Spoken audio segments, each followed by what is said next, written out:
Good morning, Harriet. Good morning, Craig. Good morning, Eric. Good morning. Let's see. Good morning, Caitlin.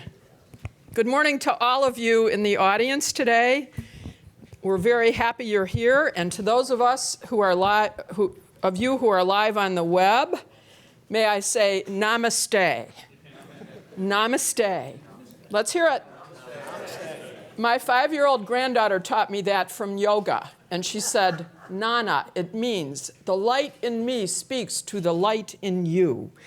And that is what I hope happens here today at AEI. I am Maura Corrigan. I'm a visiting fellow in poverty studies at the American Enterprise Institute. And this morning, on behalf of AEI and the Georgia Center for Opportunity, I welcome you to this truly delicious program that we're going to have. We're looking at prisoner reentry and reducing recidivism this morning. And this is a serious problem in our country. And it can use some light shed on it, can't it?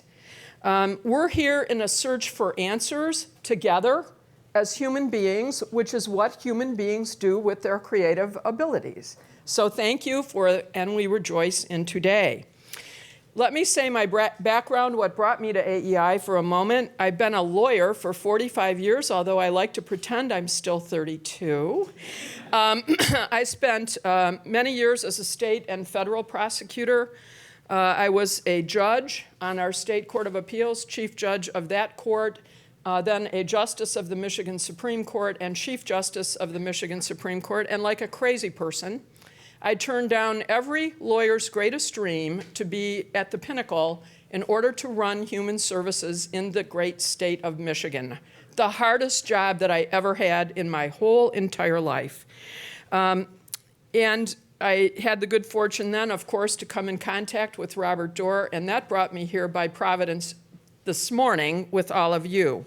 I want to say a couple of things about my past and why it is relevant to what we're doing here today. In my long career, I have participated in literally tens of thousands of criminal cases over those years. And I am a Latin scholar and a French scholar of sorts, and I just want to remind you of a little history. In court, in trials, we have a process called voir dire, to pick jurors. That means in the French, to see, to say. To see, to say whether you can tell the truth. And the word verdict from the Latin means vere dicto, to say truly. Can you say it truly? In our wonderful system of justice that's come down through hundreds of years, thousands of years, we have thought as human beings that when the truth is told, that begins the process of healing. And that's what we're doing in the criminal justice system, telling the truth first and then attempting to heal those who are the defendants, the criminals, and the victims, so that the whole process is a healing process. We are really bad at this job in our country. Right now, 50% of our state prisoners in the United States come back within 3 years of the time that they're released. We missed healing then half the time for these people. This is unacceptable. It's unacceptable for victims. It's unacceptable for taxpayers. It's unacceptable for all the stakeholders in the system, but most certainly it's unacceptable for the prisoner and for the prisoner's family and for the prisoner's children who are harmed the most. The prisoners we have freed physically, but we haven't freed them mentally. Their failure is our failure as a society, and we know that we can do better. Once a prisoner has served his or her sentence and is released, how is it that that prisoner's reformation can be real and sustained? What does freeing prisoners really mean? It means awarding each and every one their full dignity as a human being. And we have a little 3-word mantra here at AEI that Robert Doar tells me we have to get into everything, and I'm going to say it. Better off working. One of the ways that human dignity is advanced is through work. And that is true for prisoners, that they need jobs, that they need to experience the full dignity as human beings. Well, our tremendous partner here from Georgia, Eric Cockling, I'm sorry, is here, and Governor Deal and the great state of Georgia has done a tremendous job around these issues, and you're going to hear from people this morning who have done a tremendous job around these issues. Let me be judge-like right now and remind each and every one of you in this audience to turn off your cell phones, and I will give you a moment to do that. I'm not hearing anything. Okay, and let me, at this juncture, close with a couple of Corriganisms that have been quoted over the years in various editorial pages. First one, life is too short for stupid stuff. And what we have been doing in the criminal justice process in our country is, in very many regards, very stupid. And let me remind you of a couple of very important truths. When we talk about light, did you realize that human beings only see 1/10 of 1% of all the light that is? 1/10 of 1% on the spectrum of light. That's how truth is, too. We see the truth. We see small glimmers of truth. And when we put it together, we get better access to the beauty of truth. And that's what we're here about today. So that's Corrigan waxing eloquent on things that she believes, and thank you for listening to me. Now it is my great pleasure to introduce Eric Cockling, who is on our first panel on nonprofit efforts to reduce recidivism. Eric is the Vice President and General Counsel of the Georgia Center for Opportunity, and in that he manages the public policy team. He is an honors graduate of the University of Georgia and has a JD and a master's in public administration from Georgia State. He was in private practice and worked at a think tank here, I think, but I forget which one. Which one was it? FRC. Okay. And he is the married father of 3 and a proud son of the state of Georgia. This proud daughter of the great state of Michigan is happy to welcome Lawyer Cockling. Thank you. Maura, thank you very much. That was a great introduction, and I can't help but echo everything that you said leading up to introducing me. I also want to thank Robert Doar and the team here at AEI for taking on this issue. It's one that hasn't received quite the attention that it needs, although around the states we've had criminal justice reform efforts for as long as time has been, and most recently sentencing reforms and things like that. But reentry, I think, and as our panel will talk about, is where it's at. Because as Maura said, we have 50% plus of our offenders who are going back into the system because they're not prepared to be in society with the rest of us when they're released, largely unprepared and no better off. So it's my hope, and I believe the hope of this group, that in this presentation we can all learn and hopefully spark some interest by other states and even the federal government on the issue of reentry reform and the things that can practically be done to truly change the trajectory of an offender's life as he's finishing up his or her time in prison and after, when they're trying to reacclimate to society at large. As Maura mentioned, our first panel, we're going to have 2. Our first panel is going to be focused on the private, nonprofit, and ministry efforts to do something about prisoner reentry. And when we talk about that, we're talking about the group of folks who are largely responsible for providing for prisoners' needs as they're getting ready to come out and as they're transitioning back into society. I don't think it's too much to say that without ministries, without the nonprofits that work in this field, prisoners wouldn't have a lot to turn to. They would be let out of prison with a bus ticket and maybe a good wish, and that would be it. So that's what we're focused on today. These groups provide things as diverse as job training, housing, mentoring, and in fact, in many ways, prison fellowship, as one example, they help take care of the families of these prisoners while they're away. I'm excited to say that our panel is made up of some of the greatest people I could have asked to be here to talk about these issues today. They are on the front lines of meeting the needs of returning citizens. And hopefully they're going to inspire us with telling us about what they do and also explaining to us, since so many of you are probably in positions where you could help, what kind of challenges they face in their day-to-day work. So I'd like to say you probably at somewhere in your information that you received or out front, you have more extensive biographies for each one of the panelists. I'm not going to spend much time on their introductions because I want you to hear what they have to say and not me talking. So with that, I will introduce Brian Kelly. Brian is a reentry manager for the Dallas branch of the Prison Entrepreneurship Program.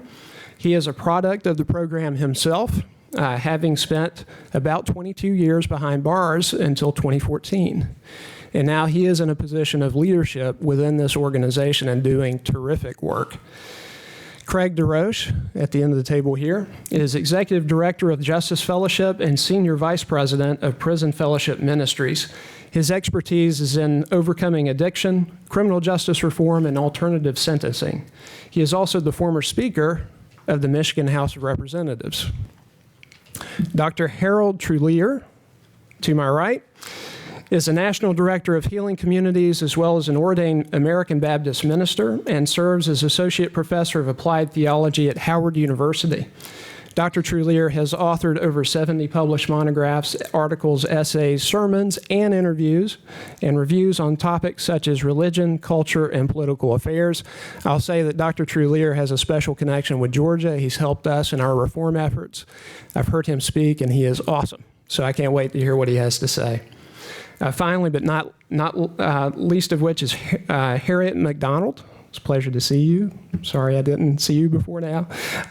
She's the Executive Vice President and Doe Fund co-founder, also co-founder of Ready, Willing, and Able, and the Community Improvement Project in New York City. Harriet develops and implements fundraising strategies overseeing private campaigns that leverage more than $13 million per year. She is also responsible for overall program development and oversight. I want to thank each one of you for being here today. I look forward to what you have to say. Now, a word on format. Essentially, each panelist is going to have about 10 minutes to present. We're going to have some Q&A here among the panelists. After that, for about 15 minutes, and then the rest of the time will be devoted to questions from the audience. So go ahead and start thinking about what you would like to ask. All right? So with that, I will turn it over to Brian Kelly. Good morning, everyone. It's a pleasure to be here. My name is Brian Kelly. Good morning, everyone. I'm Brian Kelly, and I have a working mic now. I am with the Prison Entrepreneurship Program. I'm the reentry manager in Dallas. I also facilitate character development on one of our units, so we are trying to transform lives from the inside out in more ways than one. So who are we? Well, let me start with our mission statement. We're servant leaders on a mission to stimulate positive life transformation for executives and inmates. By uniting them through entrepreneurial passion, education, and mentoring. It's a very innovative nonprofit organization, started about 11 years ago by our founder, Catherine Hoke, to just utilize an underused human resource inside the prison.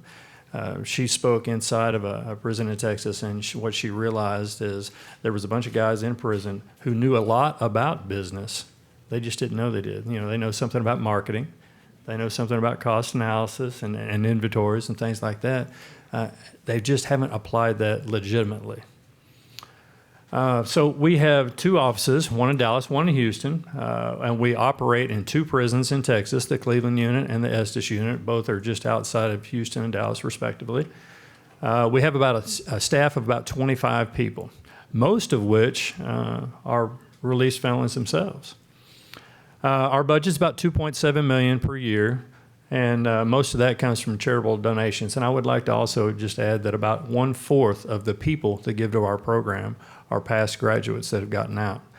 They are investing back into the program. So the problem that we've spoke about already this morning is recidivism. People are going back to prison to the tune of 1 out of every 2 within 3 years. That's terrible. We've got really good at warehousing folks, not so good at preparing them to succeed, right? The collateral damage that goes out from that is 7 in 10 children of incarcerated parents will themselves end up incarcerated. That's terrible. We've got to do something about that. And the problem that we are really mainly trying to address is for those people that do go back to prison, 90% were unemployed at the time. That's huge. We've got to do a better job at getting these guys employed and making a difference and feeling better about themselves. We spoke at a business networking event one day, and at the end, a lady stood up and said, please help these people. Because when people get out of prison, they can't get a job. They've got 2 choices, reoffend or hang themselves like my best friend did. And the gravity of the situation came crashing down for everybody. So our big idea, we're going to equip inmates to become their own boss, to start their own business so they don't have to go through that embarrassing and difficult question of, I see here you had a felony. Nobody wants them. Nobody wants to employ them. Nobody wants to house them. There is difficulties. And the sad fact is the guys on the inside really believe if I just make parole, if I can just get out, everything will be fine. But that's when the fight really begins. And that's what we try to prepare them for. So we offer a rigorous mini MBA, if you will, on the inside. We take the guys through a refining fire, and we empower them more than they ever thought they would. We push and we pull and we stretch, and we make them uncomfortable, and we prepare them for life. Our curriculum includes a small business focus on entrepreneurship that they go through, and they have tests on and homework on every week. We go through Living in the Village, which is a book on personal finance, most of which the guys know nothing about. So we talk about credit and establishing an emergency fund and very practical financial things. We go through Rich Dad, Poor Dad, so we talk a little bit about investment, most of which the guys don't know anything about. We put them through Toastmasters, so they learn to stand and orate their own ideas. It's amazing to see the transformation at the beginning of class where a guy that can't even look you in the eye and convey a thought, and at the end of class, he will stand and give a 15-minute business presentation complete with 3-year financial forecasts, and it is awesome to behold. We take them through the Quest for Authentic Manhood, which details the biblical model of manhood, most of which the guys know nothing about as well. If they knew their father, it's probably a relationship they wish they didn't have. And so they just weren't modeled any of the things that we're going to show them. We are not overtly a faith-based organization, but we unapologetically stand on the truths of the Bible as well. And so we'll convey that to all of our participants. They read Crime and Punishment. They go through the AP Style Guide to learn to better communicate with the written word. It's a very holistic approach. We have a etiquette coach come in and talk to the guys. And it's one of the funnest events that we have. And we bring in volunteer business executives come in about once a month to just kind of hone the guys and hear about their business ideas and their plans and make sure it's on point. We run a Shark Tank type format where everybody can come in and embrace their inner Mark Cuban and listen to business plans and give feedback and make sure that they're on point and headed in the right direction. Our graduates receive a certificate of entrepreneurship from the Hankamer School of Business at Baylor. Baylor strongly supports us. One of their most senior professors is on our board. We have great turnout from the MBA candidates at Baylor, UT, University of Houston, and several other schools.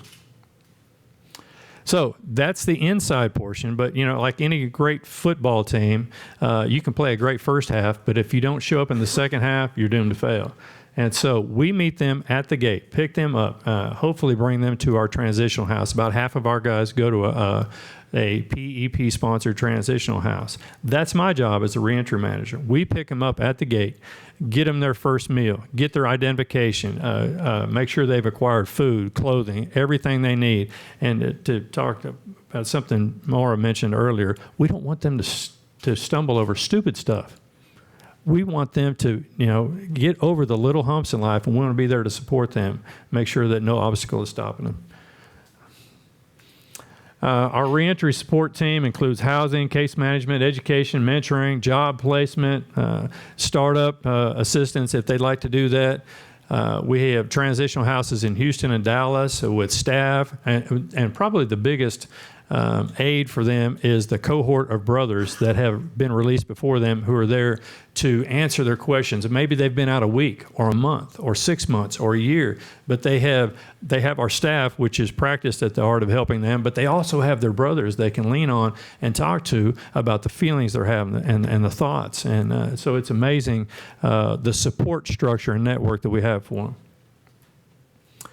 But we also teach them to have fun. They've got to have fun in their new life, or they're going to go back to their old one. So we have events, lake events, beach events, basketball, softball, a little bit of everything. We hooked them up with our network of business advisors that came and minister to them on the inside. We'll do things with them on the outside, too. We've got a robust mentorship program.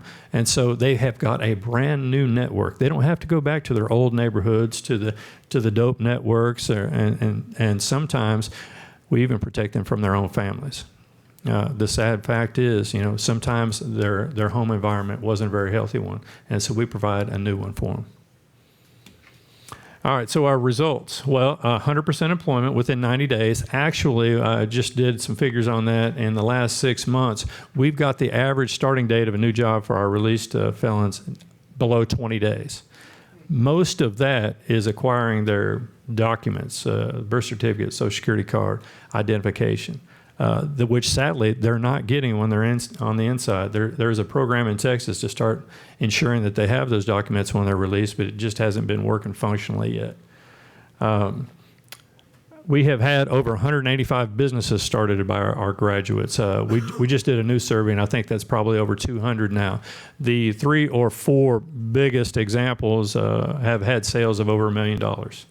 But I like to think that even the guys that get out and never start their business but become a better father, a better employee, a better member of society is a success story. Our recidivism rate over our 11-year history is about 7%. A lot less than the national average. And so the guys have really bought into the program. They continue on. Like I said earlier, they give back to their program. They help their brothers, and it becomes a perpetual thing. And as was mentioned earlier, the program works. I know that, not just in theory. I'm a product of that program. I went to prison for almost 22 years for murder. I killed a man in a dope deal that went horribly wrong. Early on in my incarceration, I decided I can't live like this anymore. I need to do something different. I'm a disappointment to my family. I'm a disappointment to my community. I'm a disappointment to myself. And so I was ready to do something different, but I needed some help in doing that. And I found that most accurately in PEP. It was a launch pad for me. And after getting out of prison after almost 22 years, I've never been on the internet, never sent an email. Society had passed me by. It was an amazing thing to get started again and have all that support. So we're doing some great things, and it's a pleasure to be here. Last year I was eating in a prison chow hall, and today I get to be here with you. It's awesome. Thanks.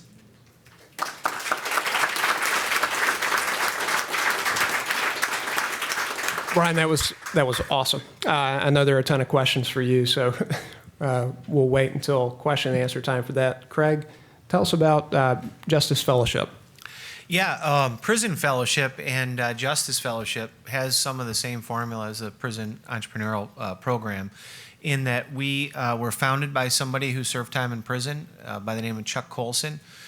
Some of you might be familiar. He went to prison. He was Richard Nixon's version of a Karl Rove or a James Carville, the architect of the 1972 presidential election. He was the first person to go to prison in the Watergate-related scandal. And he had his own life transformation when he saw what was going on in the prison and created prison fellowship when he got out. And we are now the largest prison ministry in America and in the world through our sister, Prison Fellowship International.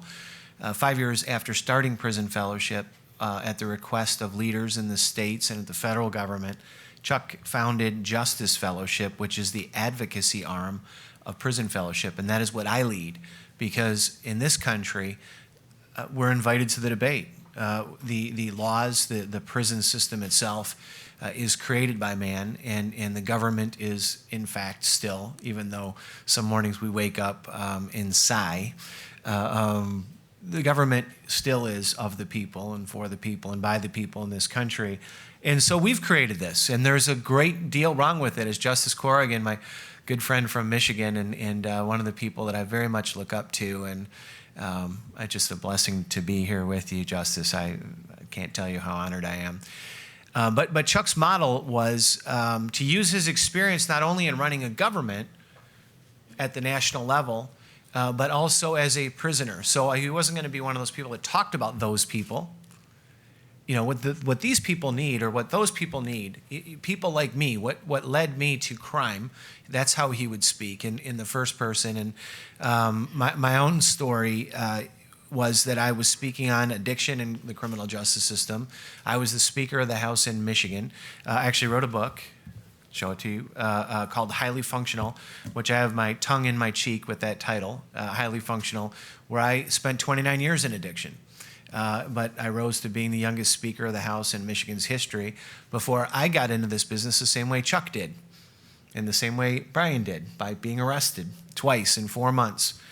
And when I got into recovery and I started using my voice and my experience, that I understood how government was created to work the way it did, what I found was that the political leaders of our time were starting to realize that the criminal justice system structurally and practically was failing to do what it is that we promised to do, which was to keep people safe. And for a generation or two of political leaders, what we did was we accepted those failures, and we doubled down on, as Justice Corrigan called stupid. We doubled down on stupid. When Chuck Colson founded our organization, there were 250,000 prisoners in America, federal, state included, and the recidivism rate was over 50%. When we incarcerated over 2.5 million people, 40 years later, the recidivism rate was over 50%. I would propose to this audience, if we incarcerated 25 million Americans, the recidivism rate would be over 50%. We have a solution to a problem that is not working. And so structurally, one of the things, and I know you have another panel, so I'm going to talk about some structural things for the benefit of this group that I hope will open your minds to the message of not only what I'm saying, but the other panelists. The person that is committing the crime, it's not their problem. In America, and as leaders, we say we have a crime problem, we have a violence problem, we have a theft problem, we have a problem with drugs. To the person that's doing the drugs, breaking into the house, causing the violence, that is their solution to their problem, not their problem. Understand that? When I was drinking alcohol and getting arrested, that was my solution. When Brian chose violence, that was his solution to a problem. So what we need to unlock as a society for the person individually, because this whole debate is about the value of human life, the value of the life of the person that has done the harm, the value of the life that has been harmed by it, and the value of the lives in the community that are affected by this crime. That is what it needs to return to, rather than a spreadsheet style economic model. It's about justice. Our forefathers thought this was so important. If you look at the Bill of Rights, if you look at the Constitution, if you look at our founding documents, it was by far and away the entire focus from a percentage standpoint was on how we were going to treat people as human beings and what our rights were from the hand of God. And so as we return to that, we awake today in a society here in Washington, D.C., where we have moral hazards, where we incentivize arrests and convictions rather than moving somebody away from crime. And that says to a police force, go and arrest and convict people that can't defend themselves, run up the score there, because that is where you'll get paid. We have perverse incentives. If you treat somebody in one of these alternative programs in your county, that competes with your county sheriff and prosecutor's salary. If you send them to the state prison, that's free, right? Those are structural hazards. And every time that there's a problem with these success rates, a failure rate, that's what recidivism is a failure rate, right?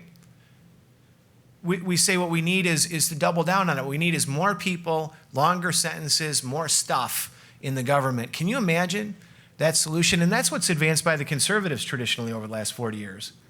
Is the solution to what's wrong with healthcare or hunger in this country to grow the government bigger? Or is it to return to the value of the human lives that are affected by hunger and access to health care? But for some reason, conservatives don't attach that. And they put in these incentives to grow the government. And then in the three areas, we'll talk more about restorative justice later. I'm kind of on a rant. I got a good night's sleep last night, Eric. Stick with me, though. I got some good stuff for you today.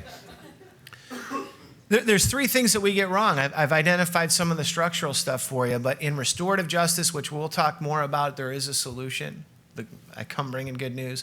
The proportional punishment, the value of proportional punishment, the morality of that, of saying that when somebody does something wrong, it's on us, the sober, clear-minded folks of the government and of the citizenry of the community, to try to align the punishment with what actually occurred. We have a moral obligation to do that. When somebody's in prison, these good government workers, believe me, this is what they want to do. Believe me. They've got to spend 2/3 of their life doing the same thing as a prisoner. Okay? They get 8 hours free for 20 or 30 years to live differently. Otherwise, they're in prison and they're sleeping. The same as a prisoner. They want a constructive culture inside our prisons. With all that investment, why aren't we making people better? That's in our interest. And then when people leave, the American value, I believe someone's created in the image of God. Other people from a secular view would say, fair is fair. You do something wrong, you pay it back, you move forward in your life. I think every American believes with that value. Somehow that got tossed aside, that you get a life sentence for anything you've done wrong in this country. We've allowed that to metastasize, where any conviction carries with collateral consequences, and that destroys families, your ability to pay your own way through this life, which is in all of our interests. So I'm sure we'll talk more about those three values as we get into the debate. I'm excited to be here. I thank the Georgia Center for Opportunity and the American Enterprise Institute for having me.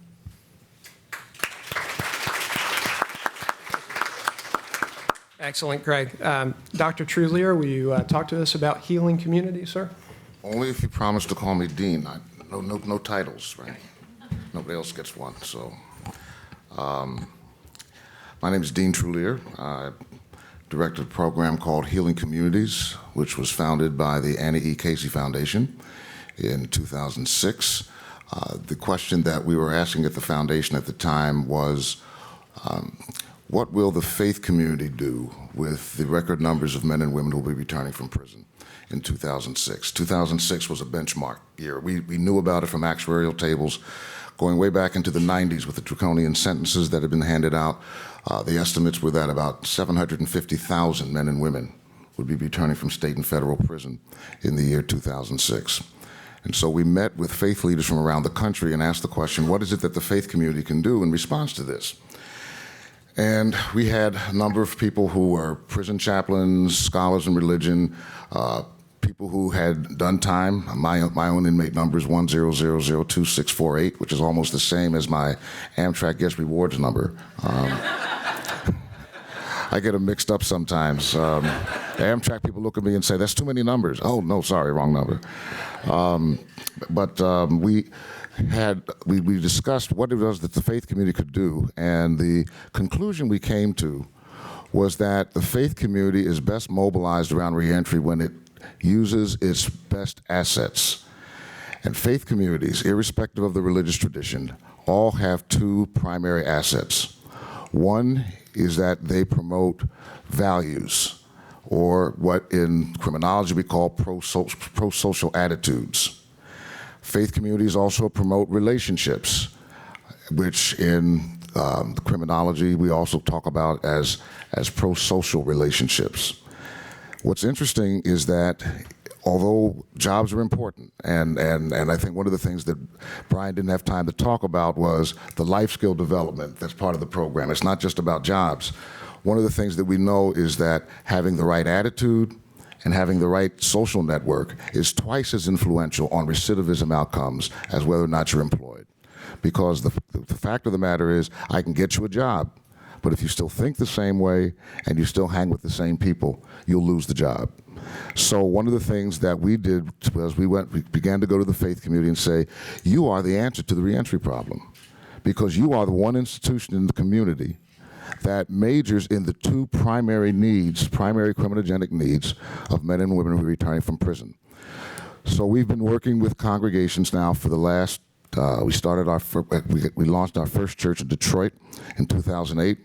Currently, we are working with 5 different denominations and congregations in approximately 25 different cities of a variety of faith traditions. And basically what we do is we provide training for the congregation not to have a reentry program, but to be a reentry church, or a reentry synagogue, or a reentry masjid. What we do is we draw the parallel from the Christian tradition in Matthew 25, where it talks about sick people and prisoners. When you're sick, your whole congregation comes to see you. People write you letters, people call, people check on the family. When you're in prison, you get 3 volunteers from somebody else's house of worship. And so what we're saying is, let's find out who within the congregation has a family member that's incarcerated, and let's mobilize around them. I drove down this morning, last night rather, from Allentown, Pennsylvania. We just launched Healing Communities in Allentown, and I preached at a church there and gave an altar call for families of the incarcerated. Half the church came forward. A lot of people say, well, these guys aren't connected to any house of worship. You'd be surprised. I was locked up with 5 guys from my own church. I thought I could get away, incognito. Nobody would know who I was until someone came over and said, "Reverend, is that you?" And yeah, it was me. So the reality is that many men and women have connections to faith communities. They're in their family. They may be a couple of generations removed, but they have connections.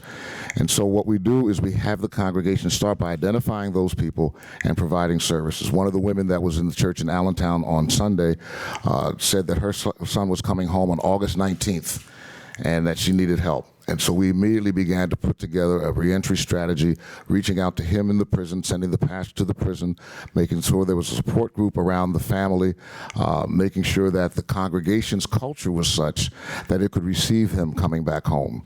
One of the things that makes this special for us is by changing the culture of the congregation, the entire congregation then owns reentry, as opposed to a couple of trained volunteers. That church in Detroit, Russell Street Baptist Church, had a man come home from prison after 17 years. Now, one of the questions we're supposed to answer is evidence of success. When you're underfunded, you can't document stuff. And I know that the plural of anecdote is not data, but I can tell you tons of stories. But this one is, I think, an important example of what we're seeing happening in congregations around the country. A young man came home after 17 years for murder in the state of Michigan. And when he got to the back door of the church, the usher was there to greet him. But he took a step back because the usher was the sister of the man he had killed. She saw him and recognized him immediately and said, "Don't be afraid. Wait a minute. Come here, come here. I forgave you a long time ago, and I've been waiting for this moment." And she hugged him and said, "Welcome to Russell Street Baptist Church." If that church had had a reentry program, he never would have gotten past the usher. But because the culture had changed, he was able to be embraced by the person at the back door. She's part of the reentry culture of the congregation. And so we spend about 6 hours with the congregation. We have handbooks, we have different training modules, we use video and audio resources, and all of it is basically designed to make sure that congregations understand the role that they can play in reentry. We don't try to get congregations to get people jobs. We try to make sure the congregations are networked with people who are job providers or housing providers. Nobody. One of the weaknesses of the Faith Initiative, as it emerged in the 1990s, was that congregations were being asked to do things that congregations don't do. Nobody ever went to a neighborhood and said, "Gee, there are no jobs here. Let's start a church." That's not what they're there for, but there are other people that can do that. And so it's essential that we develop partnerships between the faith community and these other agencies that are service providers. The one thing that congregations can do that not many other agencies can do, some do if they have it structured in, but not many other social service agencies can do, is they can be available 7/24 to love and support and to listen. It's a ministry of presence. We tell congregations you don't have to meet the entire need of a returning citizen. And we demonstrate that by saying when you work with sick people, you don't meet all the needs of the sick person. When you go to the hospital, you're present, you're supportive, you don't provide surgery, and you don't prescribe medicine. So obviously there's a lane for you for people that are in distress. We've been very excited about some of the congregations and how they've taken this framework and moved it to higher levels. Several congregations now are boasting robust numbers of men and women who've returned from incarceration. We also provide resources for them to work with the children of the incarcerated, from the Sesame Street curriculum that many of you may know about, with the Muppet who has an incarcerated parent, to the prison alphabet coloring book by Dr. Bahia Muhammad, my colleague at Howard University, which is a resource for children between the ages of 3 and 8 to do coloring around incarceration issues so they can understand exactly what it is that their parent or their loved one is going through. Let's see, what did I miss?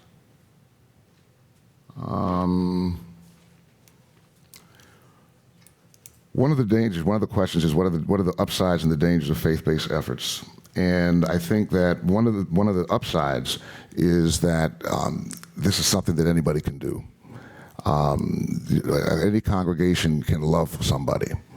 If you have a problem loving somebody, you don't have a reentry problem, you have a congregation problem. So this is real low-hanging fruit.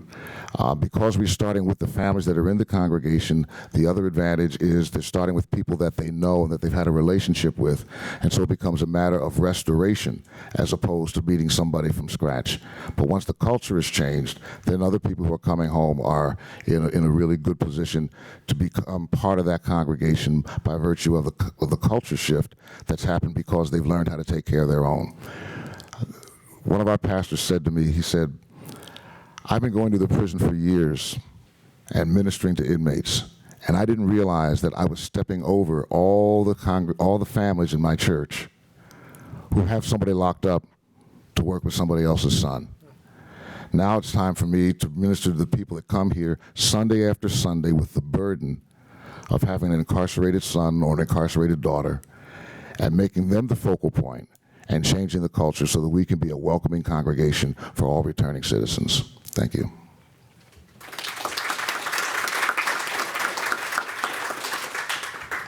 Dean, that was excellent, and it's great to hear about the work to call the church back really to one of its first callings.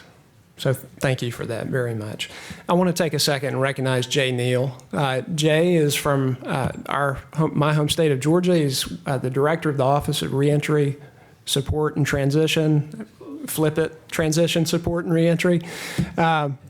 Thanks for coming. I appreciate you answering the call to come today. I'm sorry I didn't recognize you before.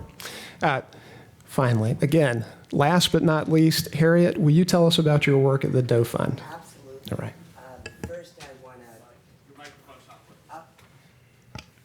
First of all, I want to thank Robert and Arthur because their support means the world to George and I, my husband and partner. So thank you.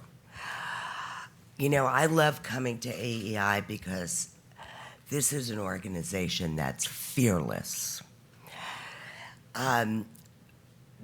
They have no fear of new ideas, and that is unusual and remarkable. So thank you.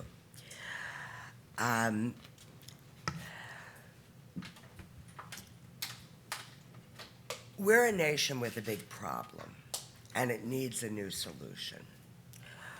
Our prisons are overflowing with men of color. We create more criminals than we reform.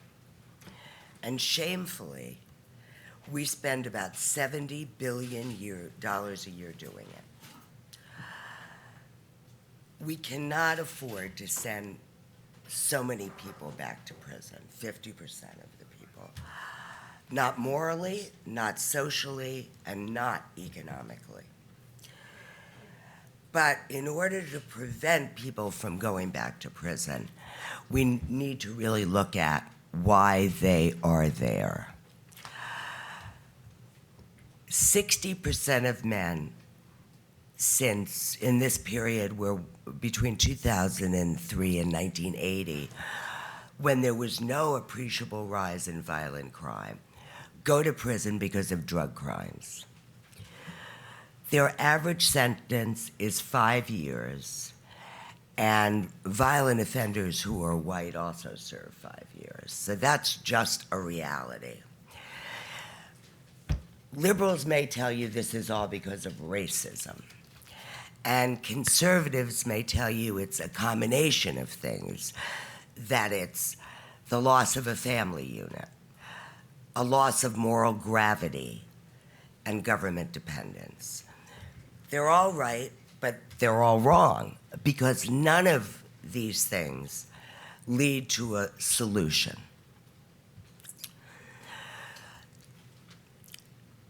Drug crimes, and even violent drug crimes, are crimes of deprivation.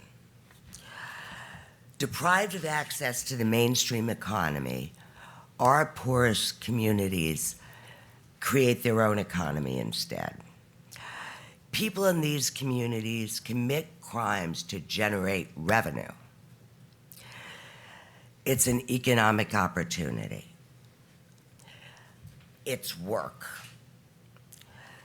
Back in 1990, when we started the Ready, Willing, and Able program, my husband and I actually were not focused on recidivism. We were focused on homelessness.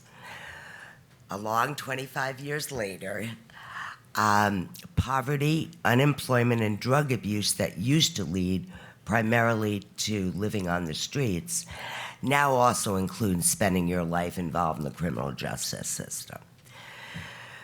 As it turns out, the program we started all those years ago to serve homeless people, 70% of them who have been incarcerated and served an average of 8 years in prison, works astoundingly well with people getting out of prison to help them not go back.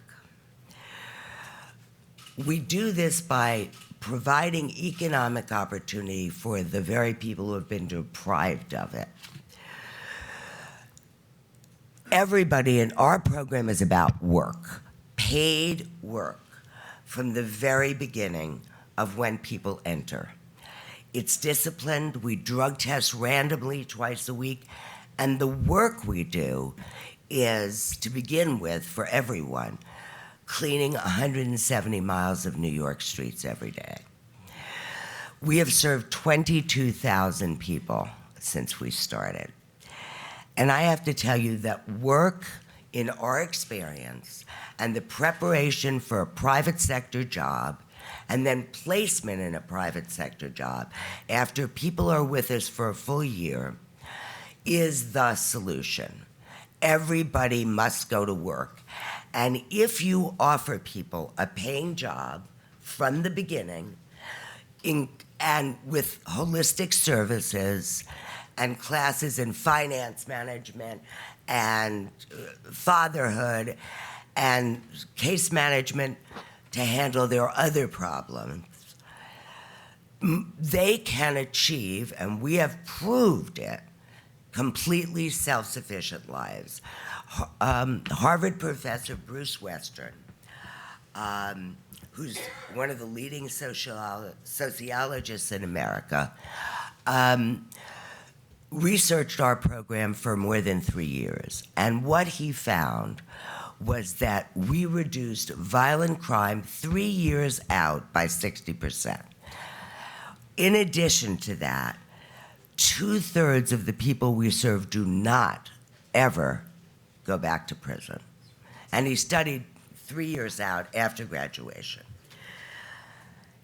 So everyone cleans the streets to begin with, and they get paid every single day they work, and we really fill their time. I mean, there is no not filling people's time. After that, they go into businesses that we operate that train and license them, but they're all our businesses, whether it's pest control, culinary arts, back office, driving with a CDL, because we serve 1,000 people a day, so there's a lot of people going to work.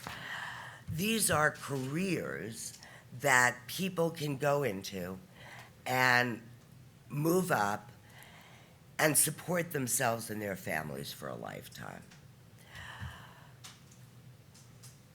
Financial independence is continuous.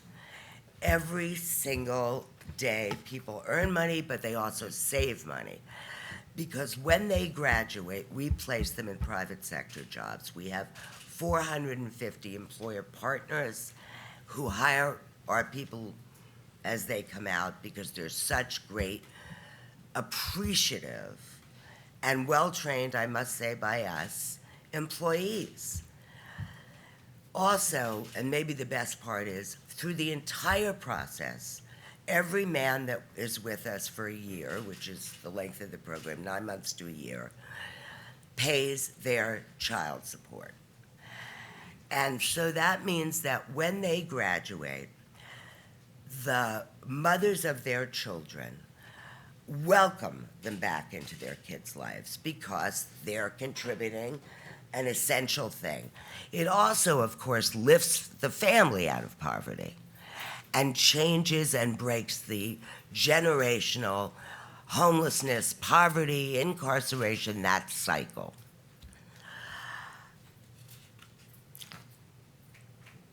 On top of Bruce Reston's report, we had an independent audit of the economics of Ready, Willing, and Able.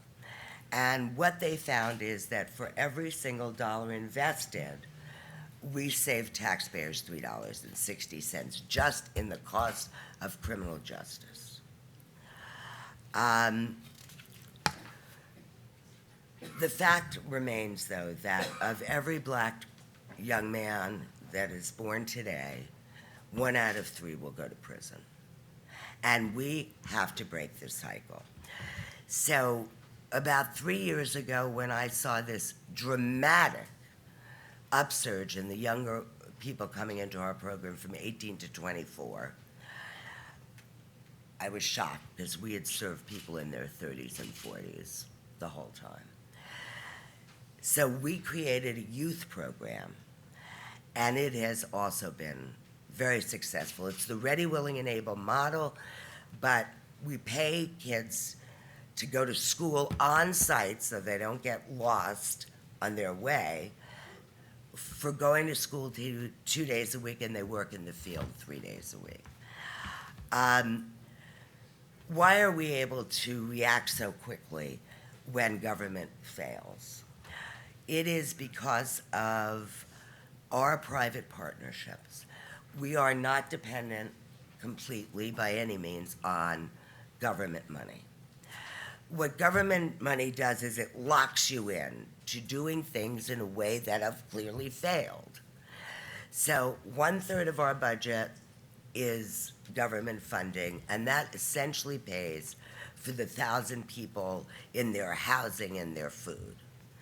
1/3 of our money is revenue that we generate from the businesses we operate. And the final third is the generosity of individuals and philanthropists and foundations.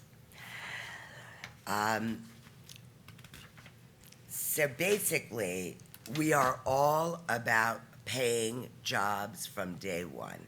It's what helps people give up drugs, because it's either a paycheck or get high, and we always know because we randomly drug test. And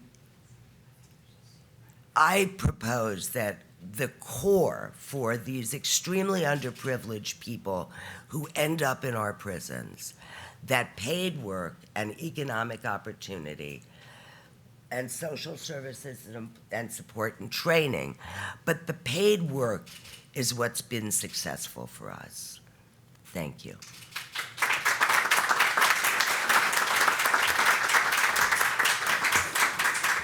Thank you, Harriet, very much. Now it's time for our question and answer session. I'm just going to throw out a question to you guys, and the first person that wants to take it, just go with it. So we're familiar with the roadblocks that returning citizens face as they're coming back from prison, and I think we take that for granted because we talk about this stuff a lot. Part of this question is, can you describe what those issues are? We've talked a lot about work and the need for work and the scarlet letter, essentially, that they're up against in order to get a job. But are there other things? What is the role of the community in providing for those needs? And there seems to be, we're focused on community, but there's also a drawback to community depending on what that community looks like.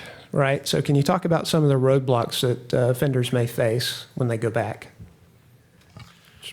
I'd love to talk about that, and I deal with it every day, both in the guys that I help to reacclimate to society, but also in my own life.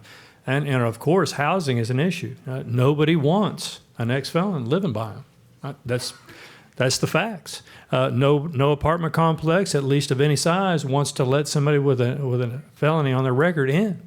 And so we struggle with getting the guys transitional houses coming out of our transitional house because nobody wants them, And so the places that will accept them, the guys probably shouldn't go to.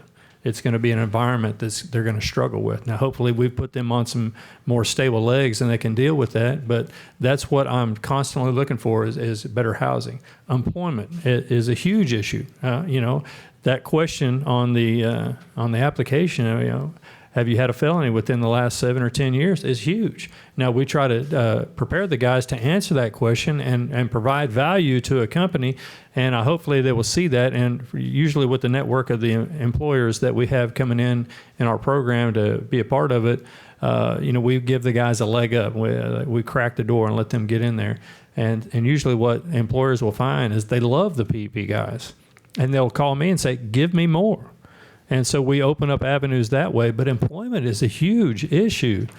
I would also say transportation, my guys struggle with a lot. Now, of course, they're on public transportation. We start out giving them a ride to the parole or to their job interviews and things like that, but then there's a natural transition into public transportation. But, when it takes you 2 hours to get to work and back, to an 8-hour job that, it's very entry level. It's not a career oriented job, and it becomes frustrating. You work at it 1 month, 2 months, 3 months, and you're not getting anywhere. You're not saving any money.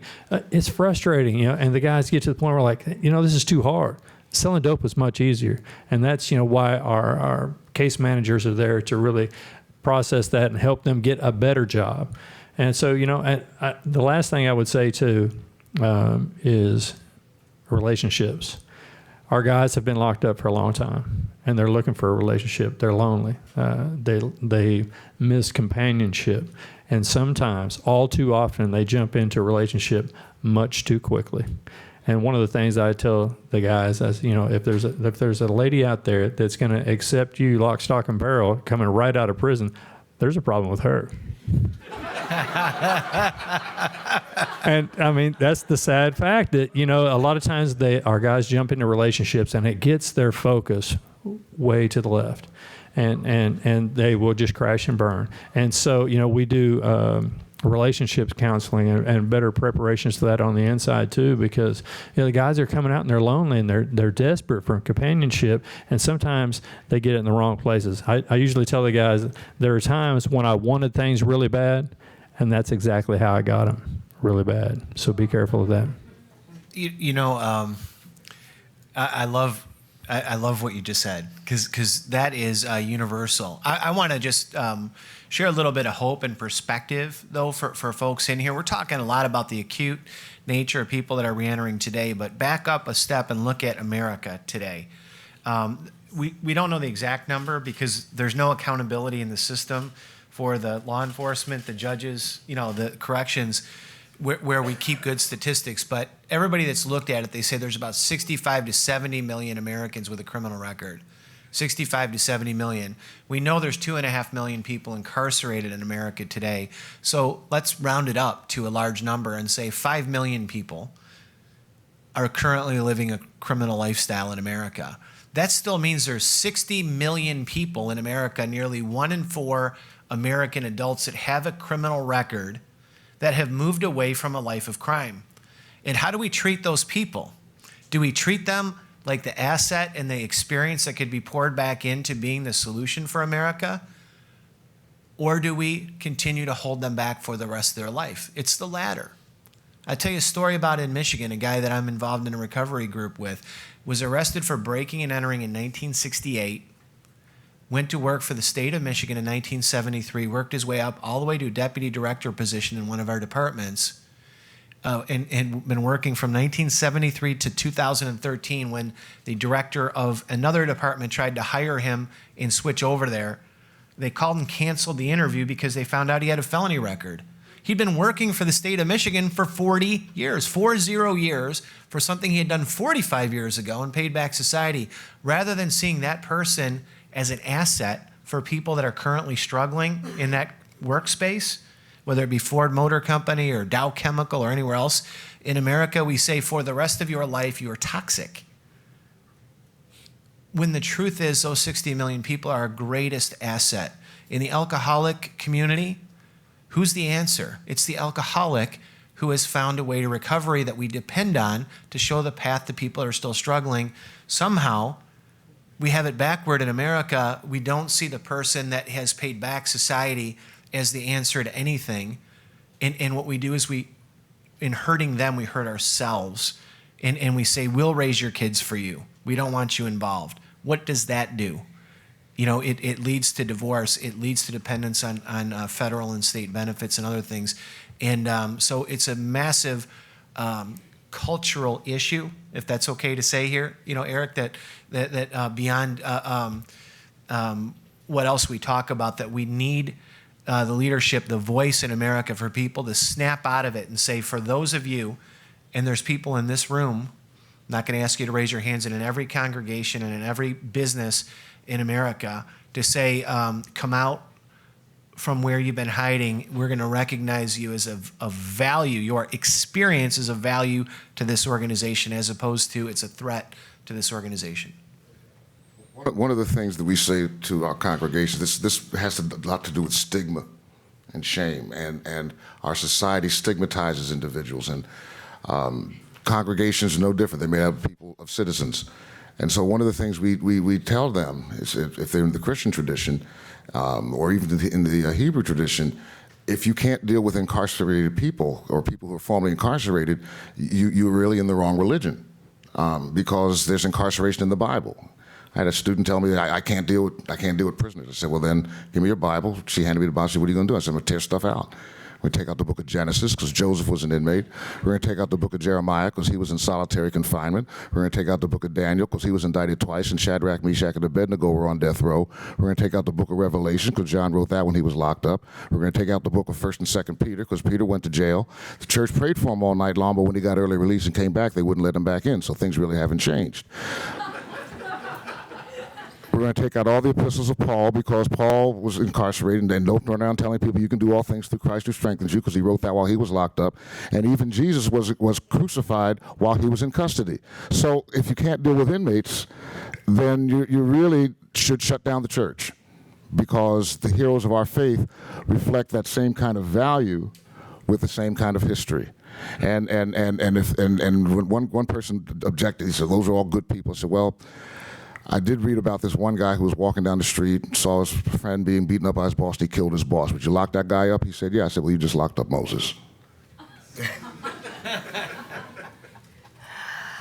I think that you're exactly right, and what our experience has been is that we see people as an asset. They're an untapped resource for America. And believe me, people want to work. They don't want to go back to prison. They want to be fathers to their children. Their children need them if we're going to ever break this generational cycle of poverty and incarceration. By people being with us for an entire year and building their resumes, and employers knowing our people, and in addition to that, seeing them on the street in blue uniforms, cleaning the street 365 days a year, people have a different view of them. I think if we've had any accomplishment, it's that. People who used to be, people like on the Upper East Side, used to be scared of our people. Now they depend on them to clean their streets, to show them directions. And people often say to us, wow, you train them so well, they're all so nice. We don't do any of that. Human beings are nice. And if you teach them and treat them with dignity and respect, our residences are beautiful, they will respond in kind. And we've never in 25 years ever had an incident on the street. Quite the opposite. And that's because people in their hearts are all human beings and want to do good. Great. One more question before we turn it over to the audience questions. There's a lot that's been tried in prisoner reentry, both well-intended but sometimes misguided, right? Or things that haven't worked. Can you talk to us about what you've tried in your experience or you've seen that looked like a great idea but just fell flat? Yes. Okay. So my husband and I built this program from our kitchen table with nothing, basically, except 70 people, homeless people we picked up off the floor of Grand Central Terminal. And we believed them when they said they wanted to go to work. And at that time, everyone said they were too lazy or crazy. They aren't. Were they all drug addicts? Absolutely. Did they give up drugs in favor of employment and a good place to live and motivation and hope for the future? Yes. But we built this from just our minds, basically. And the first thing we realized, really at the beginning, was we used to pay people on Friday. Very bad idea. Very bad idea. So we started paying people on Wednesday. Good idea. People knew they needed to show up the next day for work. They knew that they had to be sober, and they were. And there have been a series of those things that we continually experiment. One of our earliest supporters was Toyota Motor Company. And they taught us about constant improvement because that was, in many ways, the foundation of their business. And outcomes, keeping hard data, which we have done from the beginning, because there's a million guys I've cared deeply about.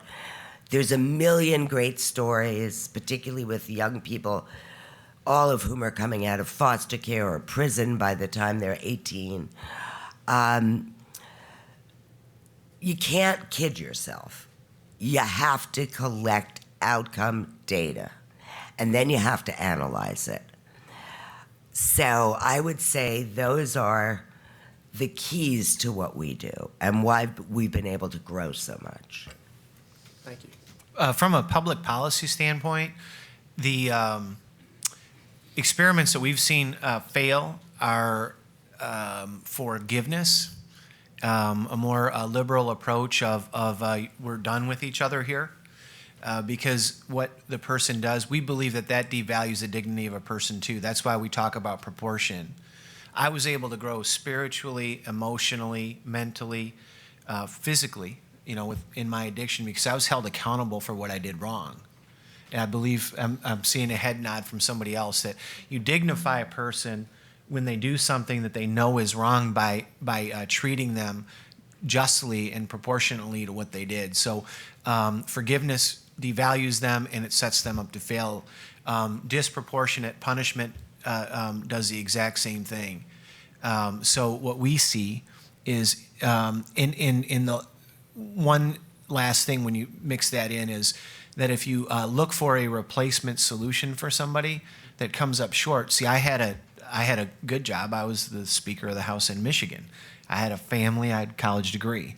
You know, to say what somebody needs is a college degree or what they need is a job, they do. It's a big part of the equation, but blessed are the peacemakers, for they'll be called the children of God. That's the peace inside of us that we need to make sure that that person is becoming whole. So if you don't help that person make the changes that we're talking about inside of themselves with their value system, then the solution is going to come up short as well. So accountability in treating the person as a human being so they can find the solution to be more at peace in the environment of work and relationships. Those are what we've learned. Absent those, you get failures.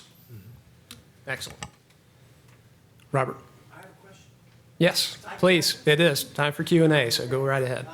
So in all these programs, I think there's a certain amount of aspect of people selecting into them by virtue of making a choice for themselves to join the program, to get sober, to face God.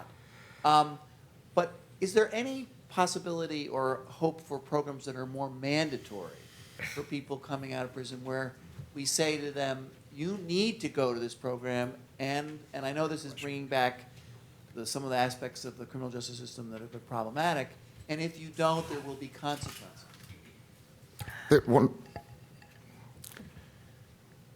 Programs don't work, people do.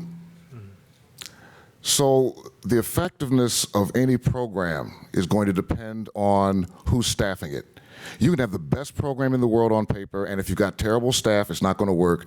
You can have a lousy program, but if you've got the right people in place, it's going to work. It's the right staff, not the right stuff. So even if the program is mandatory and you have the right people staffing it, it can work.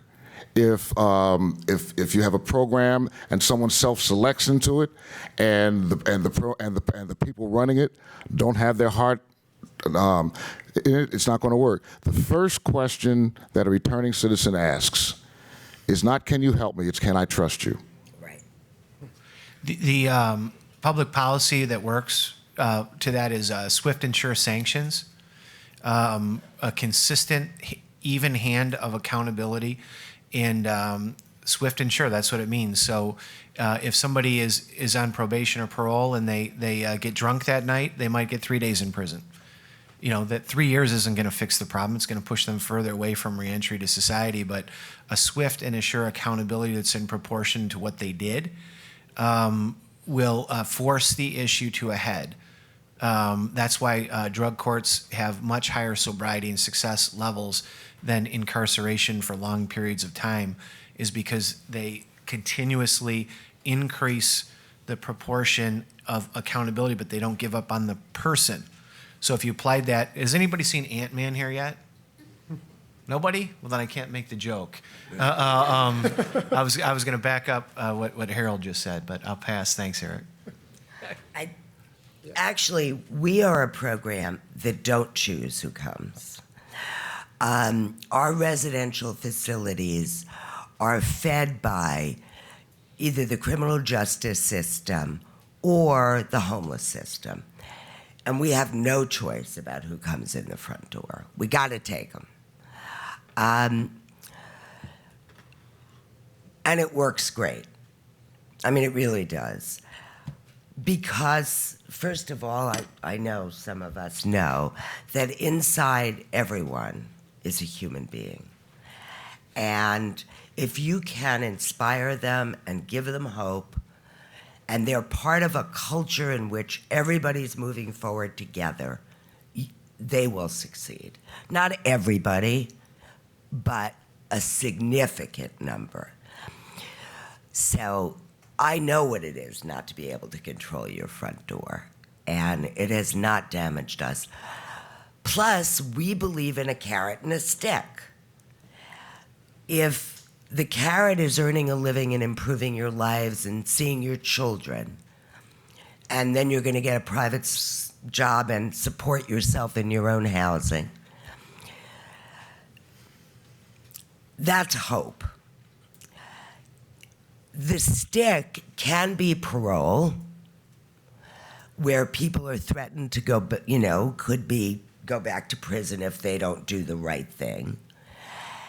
And it could, in our case, also be the loss of income. If somebody messes up or tests dirty, obviously we don't put them out on the streets to clean New York City. And they feel that. If a parolee, and we have a huge number, doesn't live up to the program, they're in danger. And the carrot and the stick works in life. And it's no different for our people. So, thank you. Very good. Let's see. Yes, ma'am. Yeah, okay, all right. Yes. You said that. Oh, hi. As a former employer, I one time had someone apply who was a felon.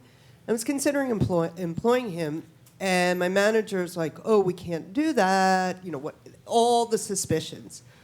So one of the things I'm wondering is, are your graduates, are they better off working with other people from a program like yours, or are they better off in an employment situation where everyone else, has never gone to jail? While 70% of our staff are graduates, and that's enormously helpful in the process of healing and learning from success, I believe that the private sector is where people need to go, in regular mainstream jobs, because they can move up, because there is hope for a better career. And they do. I mean, it took us a while to develop 450 employer partners, but they're there because our guys do a great job. And that's how you enter the mainstream.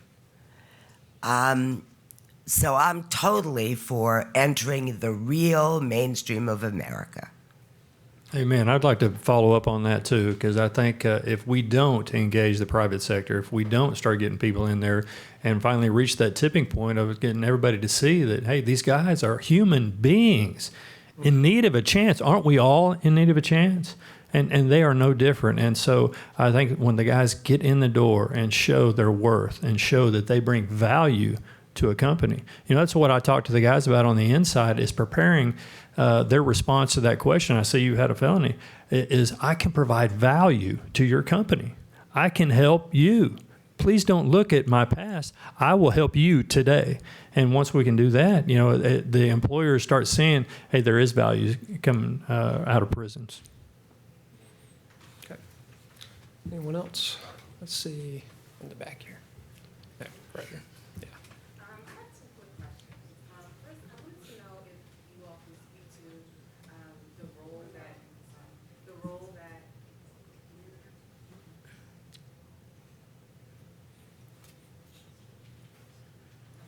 gonna project. Can you speak to the role, if you've experienced what PTSD associated with long-term incarceration, the barrier that can play, the barriers that can cause to somebody's recovery and reentry, and how your organizations deal with that. And secondly, this might be specific to Ms. McDonald and Mr. Kelly. Do your programs at all target female inmates, and do you know of any other programs, if not, that are specifically geared toward female inmates? I can speak to the trauma question, and thank you for raising female inmates, because we've been very, very testosterone-ish around here this morning.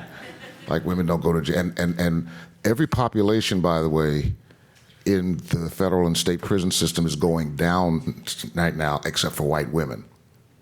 White women continue to go up. So I'm glad you brought that up, but I'll let them answer the question.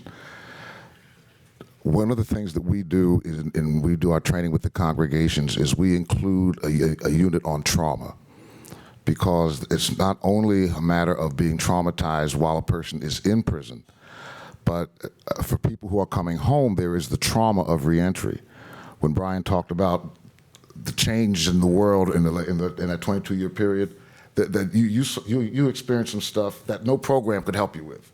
It was just, whether it was cell phones or there's a gentleman here in Washington named Roach Brown. He does a reentry radio broadcast, and he talks about coming home and going to the bathroom at Union Station, and when he stood up from the commode, it flushed, and he jumped because he wanted to know who had snuck in the stall. And then when he calmed down, he went to wash his hands, and the water came on by himself, and he just ran out the station. There's so much change involved that one of the things we're trying to get the congregations to do is to be sensitive to the trauma and to not re-traumatize. So we use material from Dr. Sandy Bloom at Drexel University, the Sanctuary Model, which helping organizations not to re-traumatize people who've been through trauma. So that dealing with trauma is a part of our training, both with respect to the trauma of incarceration and the trauma associated with reentry. Just real quick to the constructive culture in the prison. This is one of America's greatest failings. I mean, and I'm going to pick on somebody right now. Mike Huckabee, who's been in the news.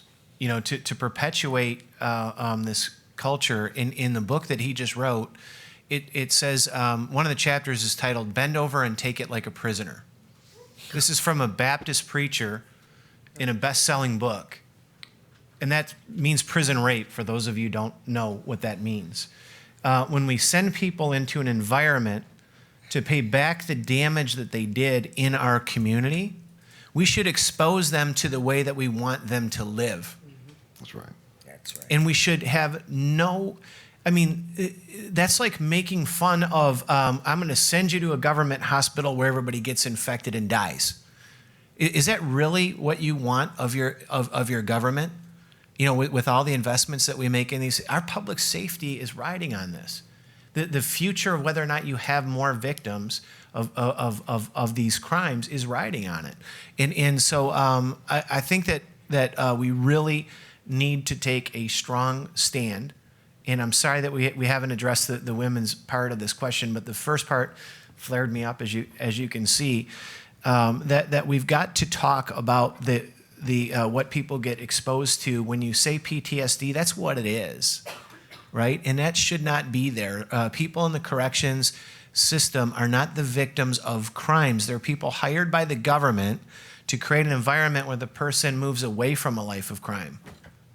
So they should be treating people in a way that they do not suffer PTSD. Very simple.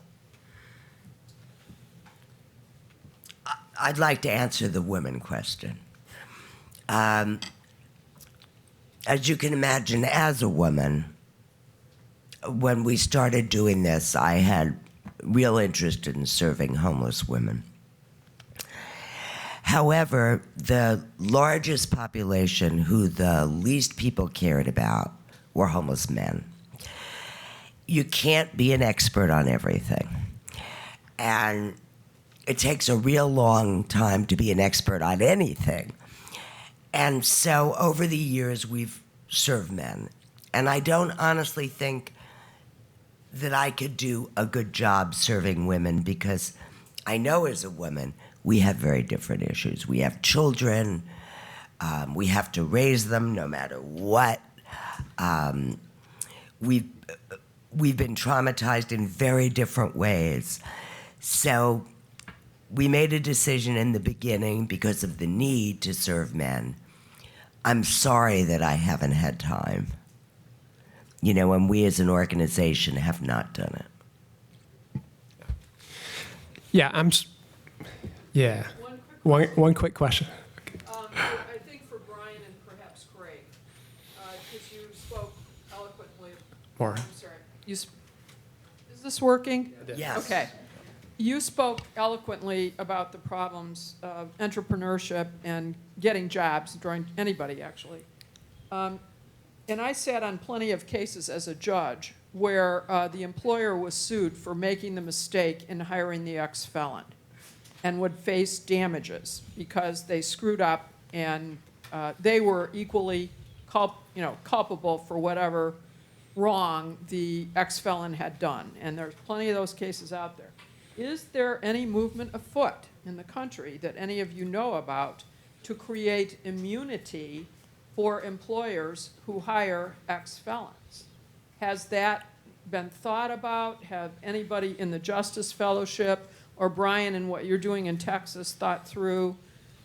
We should do some sort of an immunity program so that, you know, they're facing between a rock and a hard place as private employers. And how do you deal with that?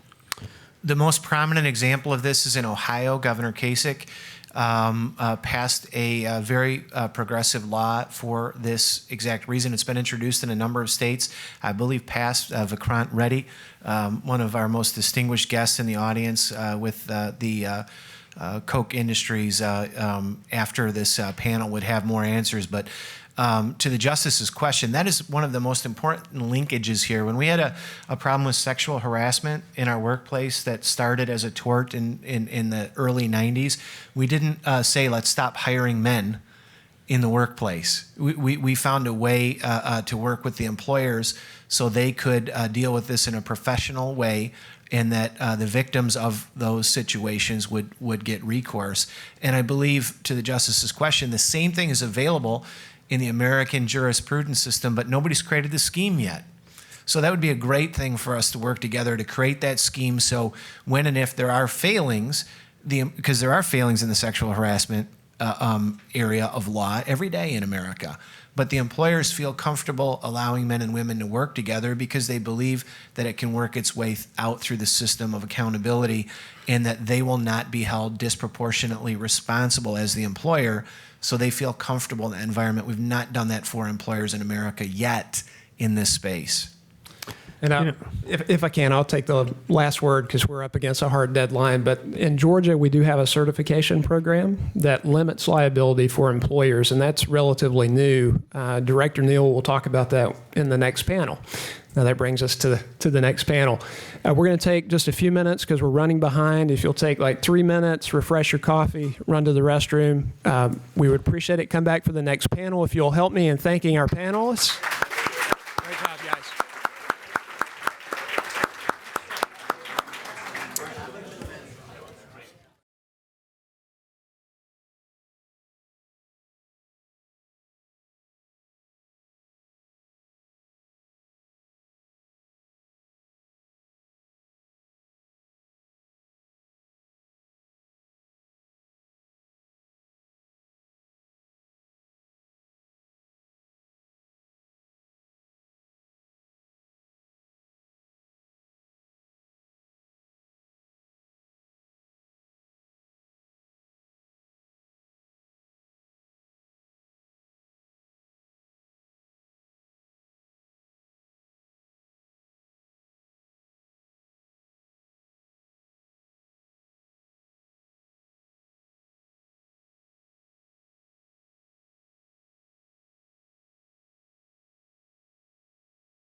I think we'll start gathering again.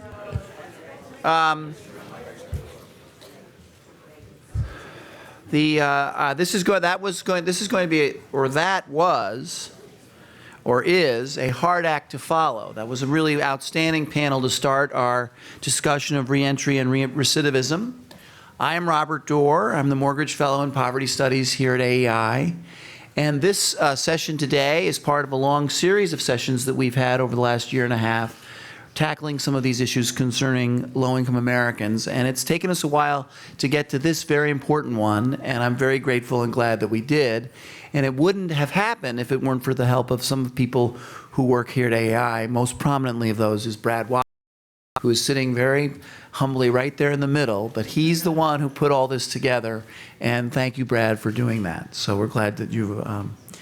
The other thing is you may have noticed we've set this up in kind of a very purposeful way. We started with the not-for-profit community and the faith-based community and the advocacy community, and you might have heard some things they said about government. And some of those things are kind of common here at AEI. We often talk about the inadequacies of government. But for someone who has worked in government and human services, I know that government is important and solutions that come from government can make real differences and we can make improvements. And to help us look at the government side of this issue, we have three very distinguished panelists. And I'm going to introduce them very briefly. Their bios are in the paperwork that you have, but they come from different perspectives. So we have Gary Moore from the Ohio Department of Rehabilitation and Correction. He has worked for Governor Kasich since January 2011 and has more than 40 years experience as a corrections professional and a national reputation for innovative and efficient prison management. So Gary, we're very glad that you're here with us representing that community and the reforms that can happen there. Next to Gary is Jay Neal, who is the Executive Director of the Governor's Office of Transition, Support, and Reentry for Governor Deal in Georgia. He previously served in the Georgia House of Representatives from 2004 to 2013. He comes from the perspective of the Governor's Office, looking at the bigger picture. And then from law enforcement, we have a former colleague of mine, Chauncey Parker, who serves as the Special Policy Advisor in the Manhattan District Attorney's Office. He's also the director of the New York, New Jersey High-Intensity Drug Trafficking Area, a federally funded program that invests in federal, state, and local law enforcement partnerships designed to build safe and healthy communities. Chauncey has been in the Manhattan District Attorney's Office, the United States Attorney's Office for the Southern District, and then when I got to know him, he was the Director of Criminal Justice for Governor Pataki in New York State. So again, we have three very distinguished panelists coming at this from the government perspective, from three different perspectives, and we're going to start off with Gary, then go to Jay, and then have Chauncey. Gary, take it away. Thank you, Robert. I don't know if this is on or not, but I think it is. It is an honor to be here. And I would just say that the first panel described government pretty accurately in many regards. You know, and I retired from our Ohio Department of Rehabilitation and Corrections in 2002. And was doing consulting and traveling the country and living very selfishly a great life with my wife. And in December 2010, after I said no to this position 3 times by the Transition Committee on December 27th of 2010, I met John Kasich. And at that point, 15-minute meeting to talk about what he was being advised to do with the criminal justice system. That 15 minutes turned into a 3-hour discussion, some cases an argument, certainly a debate. And at the end of the 3 hours, he called my wife in and he said, Linda, he said, I want Gary in this position and we're going to do it his way. I didn't know what my way was, which was the issue there, but we'll talk a little bit about that. Folks, I know this is about rehabilitation, but folks, we have to start at the beginning. We are over-incarcerating too many Americans that are mentally ill, drug-addicted, nonviolent people. And the problem with recidivism and with reentry starts with the number of people that are coming into our system. And I just happened to select 6 countries. I can pick 237 countries that I have in a file and talk about per capita incarceration in the world, and you know who is number 1? the United States of America, and here's an example of just 6 countries as we take a look at prisoners incarcerated in our prisons in the world. And let me just say this, and it was mentioned earlier, a 6-month sentence can and is often a life sentence when it comes to an individual that has worked hard to turn his life around or her life around, and I will talk about women here in a minute, and they can't get a job because of this. I started my profession in this business as a teacher's aide. I worked my way through Ohio State to become a teacher. And I started July 1st, 1974. And you can see that was kind of a pivotal time in our country. And you look at the stable population from 1920 to almost 1980 in our country, in our prison population, and we see the huge spike of folks coming into our prison system. Longer sentences, and think about this in our legislature from a state perspective. Every time, if you've witnessed a legislative session with criminal justice pieces of proposed legislation coming in, it's almost always now a new law, a harsher penalty, or a mandatory sentence. When is the last time you've sat in your legislature and listened to a criminal justice piece of legislation that hasn't been one of those 3? And we see the continued piece of this. We see truth in sentencing. It always fascinates me to talk about truth in sentencing. I think prisons and criminal justice is the only kind of human resource activity where in some cases it doesn't make a bit of difference of how someone behaves in terms of their outcome. A person's going home the same day a judge 3 or 4 years before said they're going to go home as long as they don't commit another felony in our system. I think that's wrong. I think people have worked hard and are in evidence-based programs, and I think there should be some separation there. Now I want to talk just briefly before we get into to what I think is the hopeful side of this. Just during my career, folks, this is just during my career. I don't think I'm that old. My wife may debate that, but I don't think I'm that old. But look at just the numbers here. When I started, the day I started working in our prison system, there were 8,300 people in Ohio's prisons. Now there's over 50,000 people, 50,400. 7 prisons to 27 prisons in the state of Ohio during my career in the system. If we look, we'll start talking about the women in Ohio. The day I started in prison, the day I started in our prison work, there were 291 women incarcerated in the entire state of Ohio. Today we have over 4,200 women incarcerated in the state of Ohio. And if you look at the rate of incarceration, it went from 5.3 women out of every 100,000 in 1974 to 68.1. Prolific growth. 20,000 folks are coming to our prison and leaving our prison every year. And from the economic standpoint, think about this. The day I started in prison, July 1st, 1974, 5.2% of all Ohio state employees were working in the Ohio Department of Rehabilitation and Corrections. Today, it's over 25% of all state employees work for me.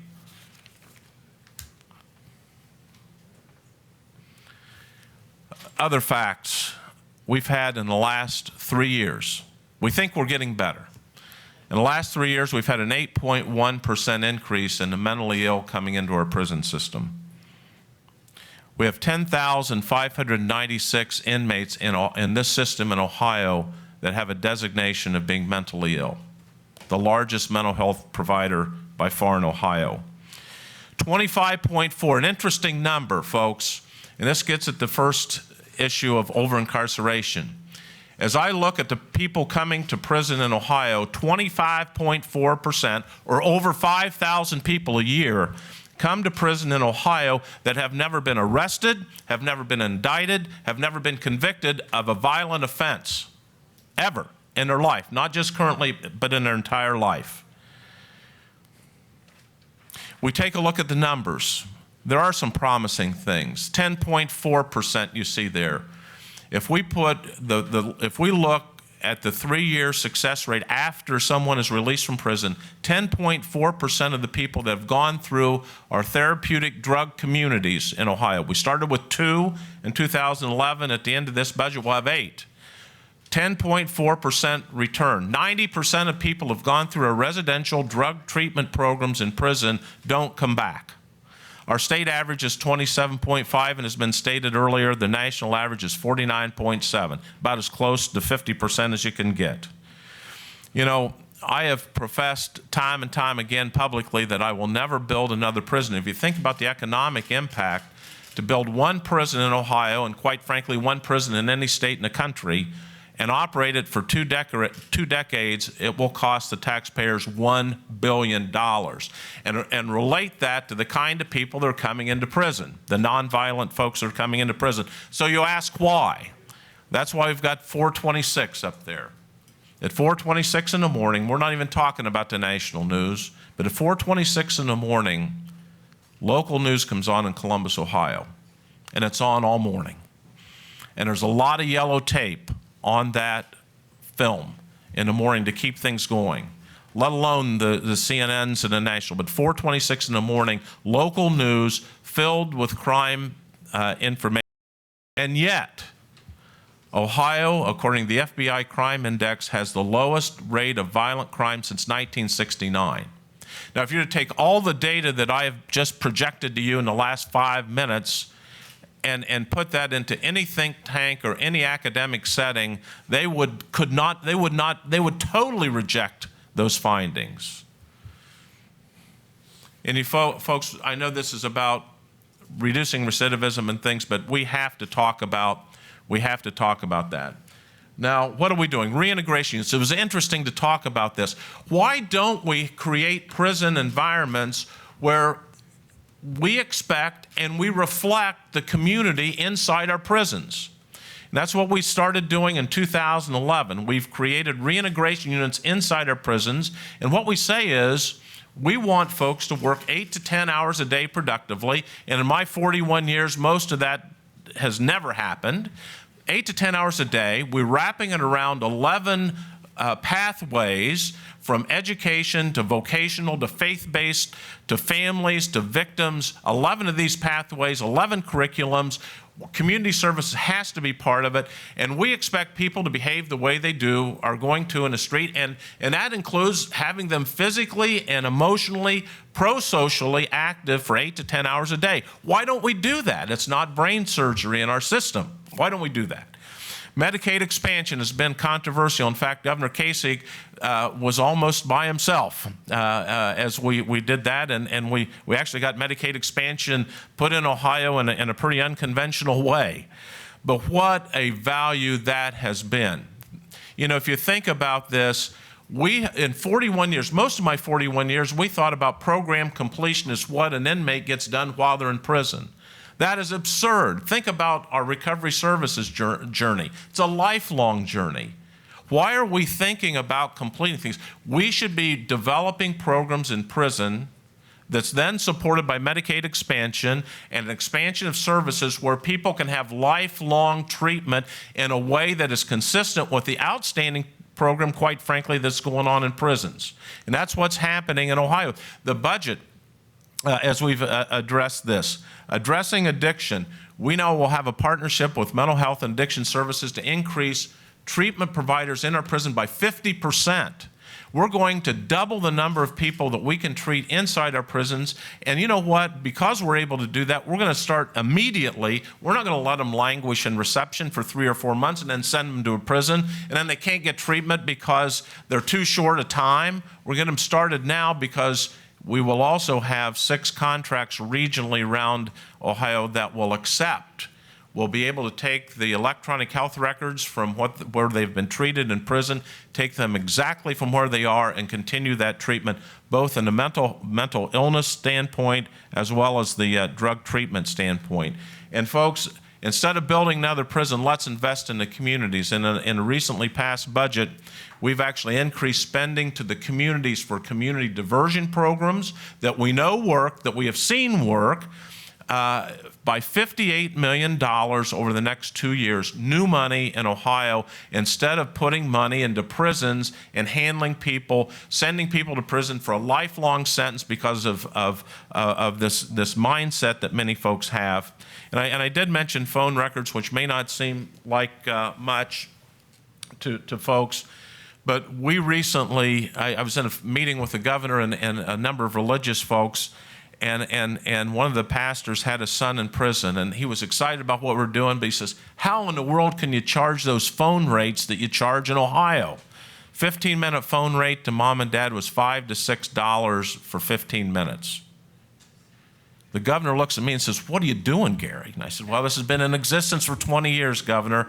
He said, we're paying teachers and those kind of things. He says, I'm going to support you, but get that phone rate down. And so many places around this country are making money off phone calls, which is exactly stopping the engagement with families. So we've reduced that phone rate from $5 to $6 to about 85 cents for 15-minute call. No rate in charge.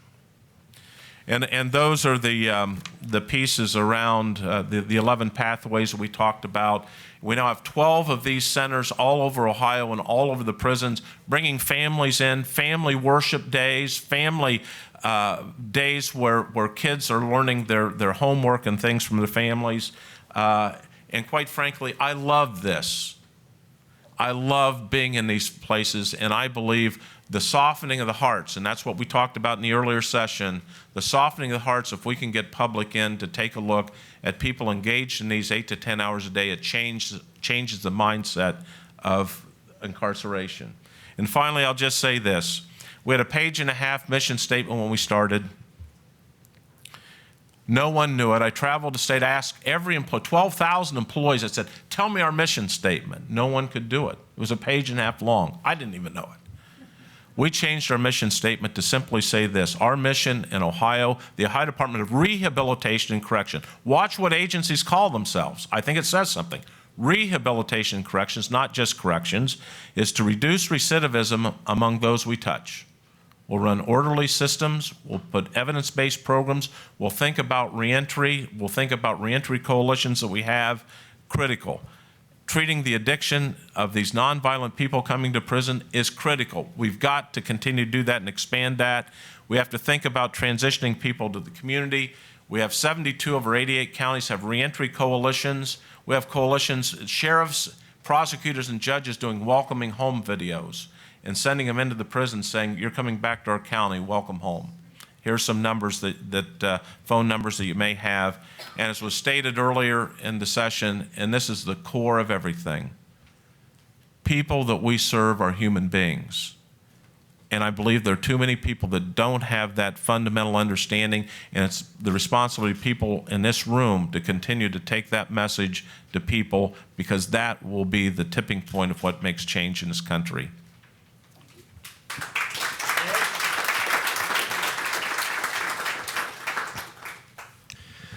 Thank you all. Let me thank the first AEI and the Center for Opportunity in Georgia for sponsoring and hosting this discussion. And I appreciate the way you started by having the community here first.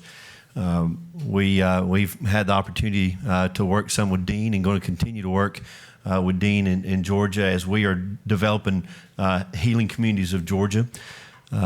We had an opportunity as we were looking at criminal justice reform to have Craig lobbying the legislature, lobbying me as a state representative, as a matter of fact, as we were looking at criminal justice reform back in 2011 and 2012.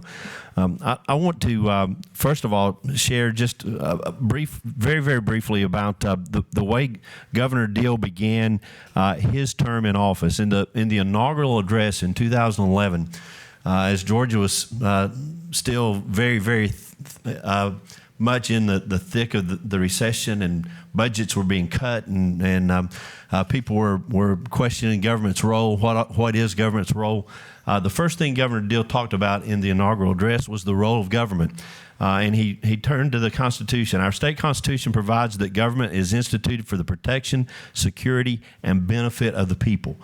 And then he talked about the protection, security, and benefit the government has provided. And he began by saying keeping our citizens safe is one of the state government's primary responsibilities. The challenge is great. Presently, 1 out of every 13 Georgia residents is under some form of correctional control.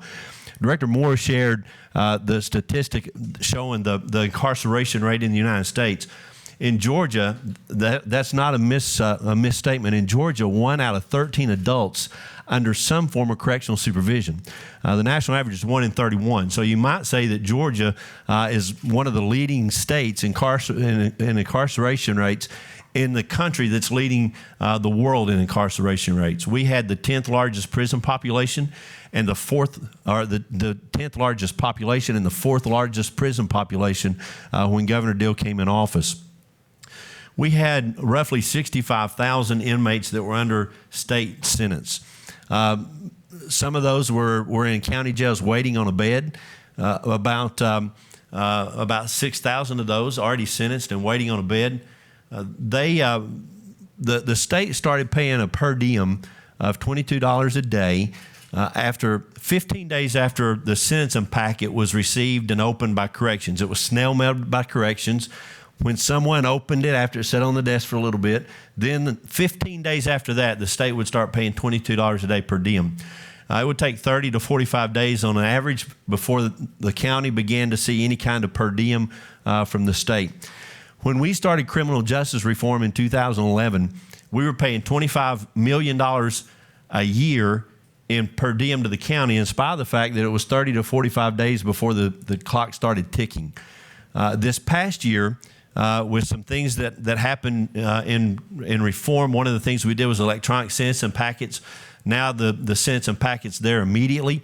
Within 15 days after sentencing, the clock starts ticking. We've reduced from $25 million a year to this year that we just closed out. We paid $1 in reimbursements to county jails for per diems, $25 million to 6,000. We've seen our prison population, or those under sentence, reduced from about 65,000 to about 53 or 54,000 in just 4 years. It's pretty remarkable, some of the things that you've seen happen in the state of Georgia.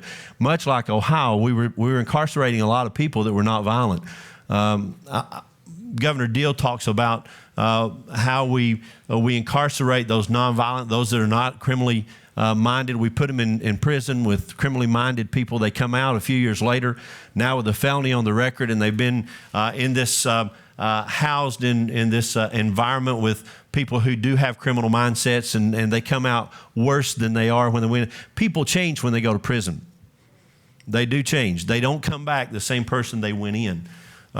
If we don't do anything, most of them are going to come back worse than they were when they went in. So the key is, what are we going to do while they're there to make sure they come back better?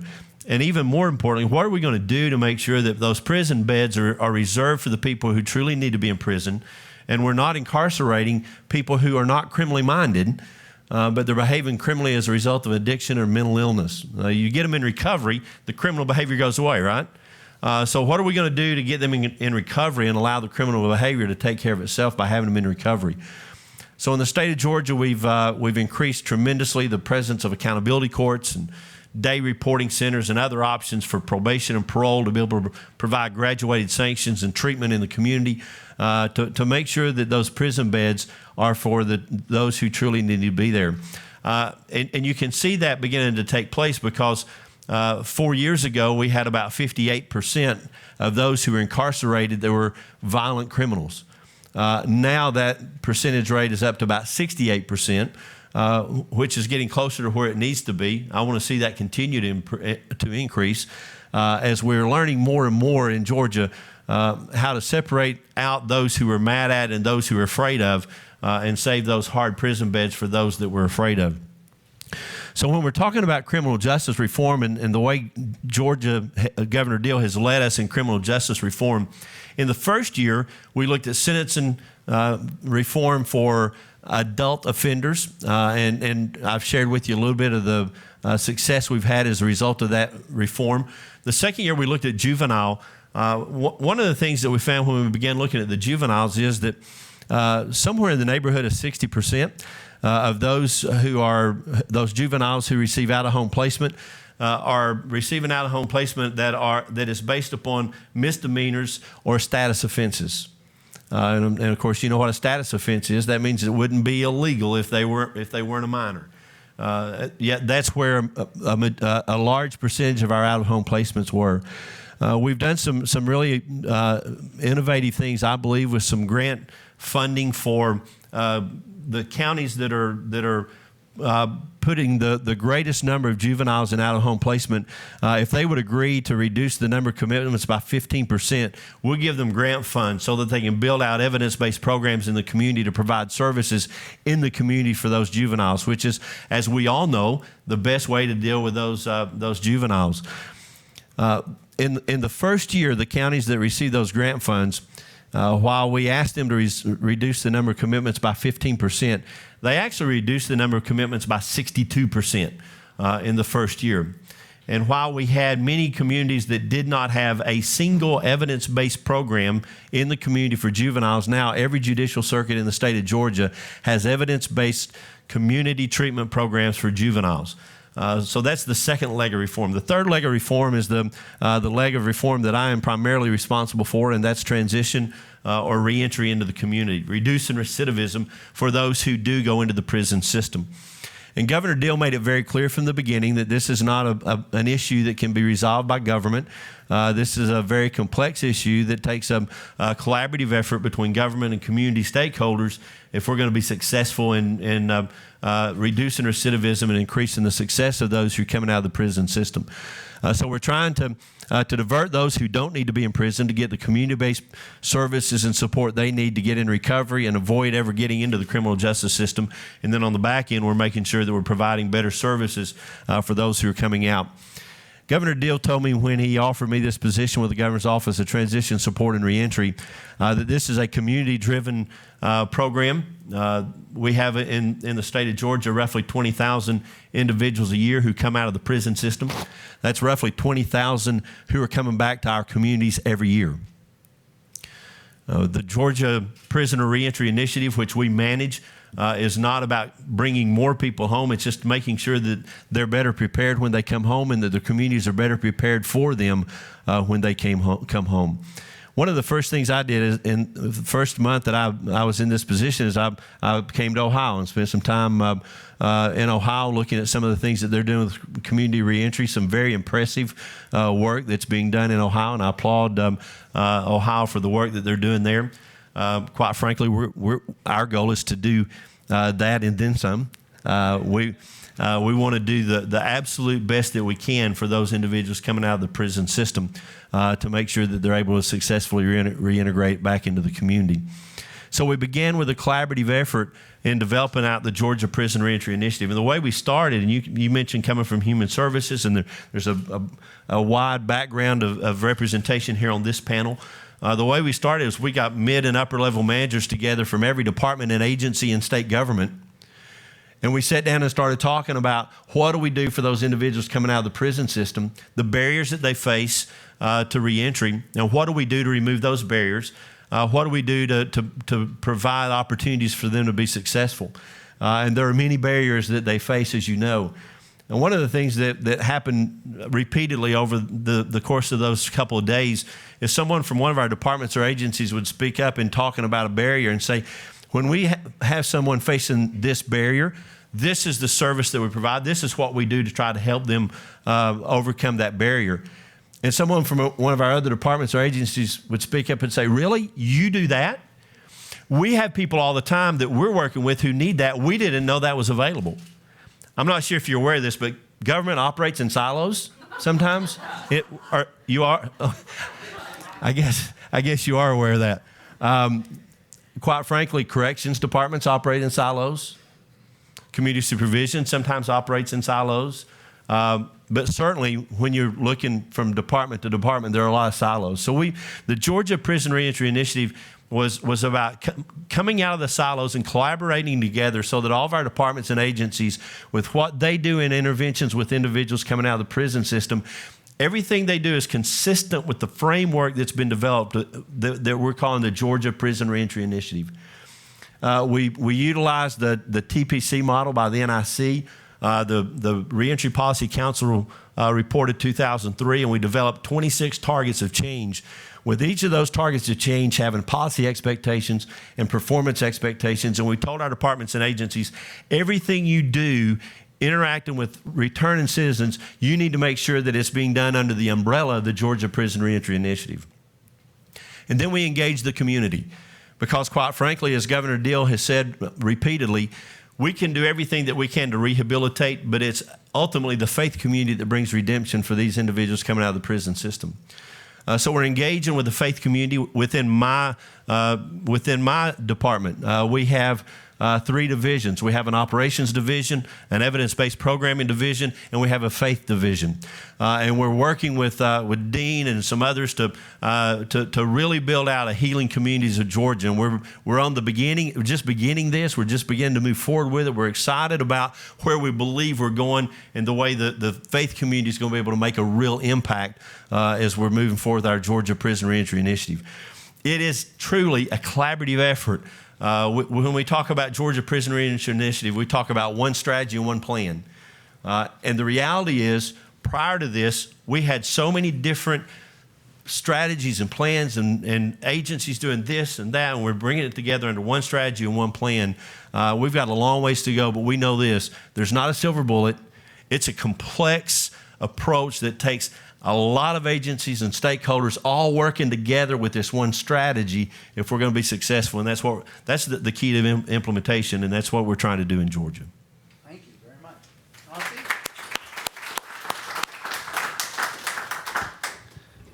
Well, it's great to be here. I want to thank Robert for inviting me. Robert's always kind of we're friends, and also he's kind of one of my heroes in public service. I think of him a little bit like Coach Taylor in Friday Night Lights, who was also one of my heroes. But this sort of the idea of clear eyes, full heart, can't lose, and his approach to government and public policy of this sort of agnostic, let's just get results done. And really that's the theme, I think, of all the speakers today. So I'll tell you just my experience. I've been involved in criminal justice for 30 years. And so the umbrella of what we talk about as prosecutors and police is the idea of safety, fairness, and justice. And so that's an aspirational goal of what we want to accomplish. I think where we are right now in criminal justice, that if the game changer, as Harry was saying, the idea of continuous improvement, Six Sigma, the opportunity, if we really are committed to that, there's nothing I can think of that would be more meaningful than effective reentry strategies. And in fact, even more effective no-entry strategies in the first place. So what I'm sort of influenced by, I guess, most is that I grew up in New York City and been involved in this for a long time, but I go back to 1994 when crime up until that point, we had about 2,200 murders a year in New York City. Crime was just absolute. New York was the ungovernable city. People, sort of our strategy to car thefts was to put a sign in your car window that you didn't have a radio, but just in case people know, you leave your car unlocked, maybe even the windows down, just so that they wouldn't have to break the window to break into your car. You put bars up, but it was really the idea that crime is absolutely hopeless, it's out of control, and there's nothing we could do. And then Bill Bratton became the police commissioner.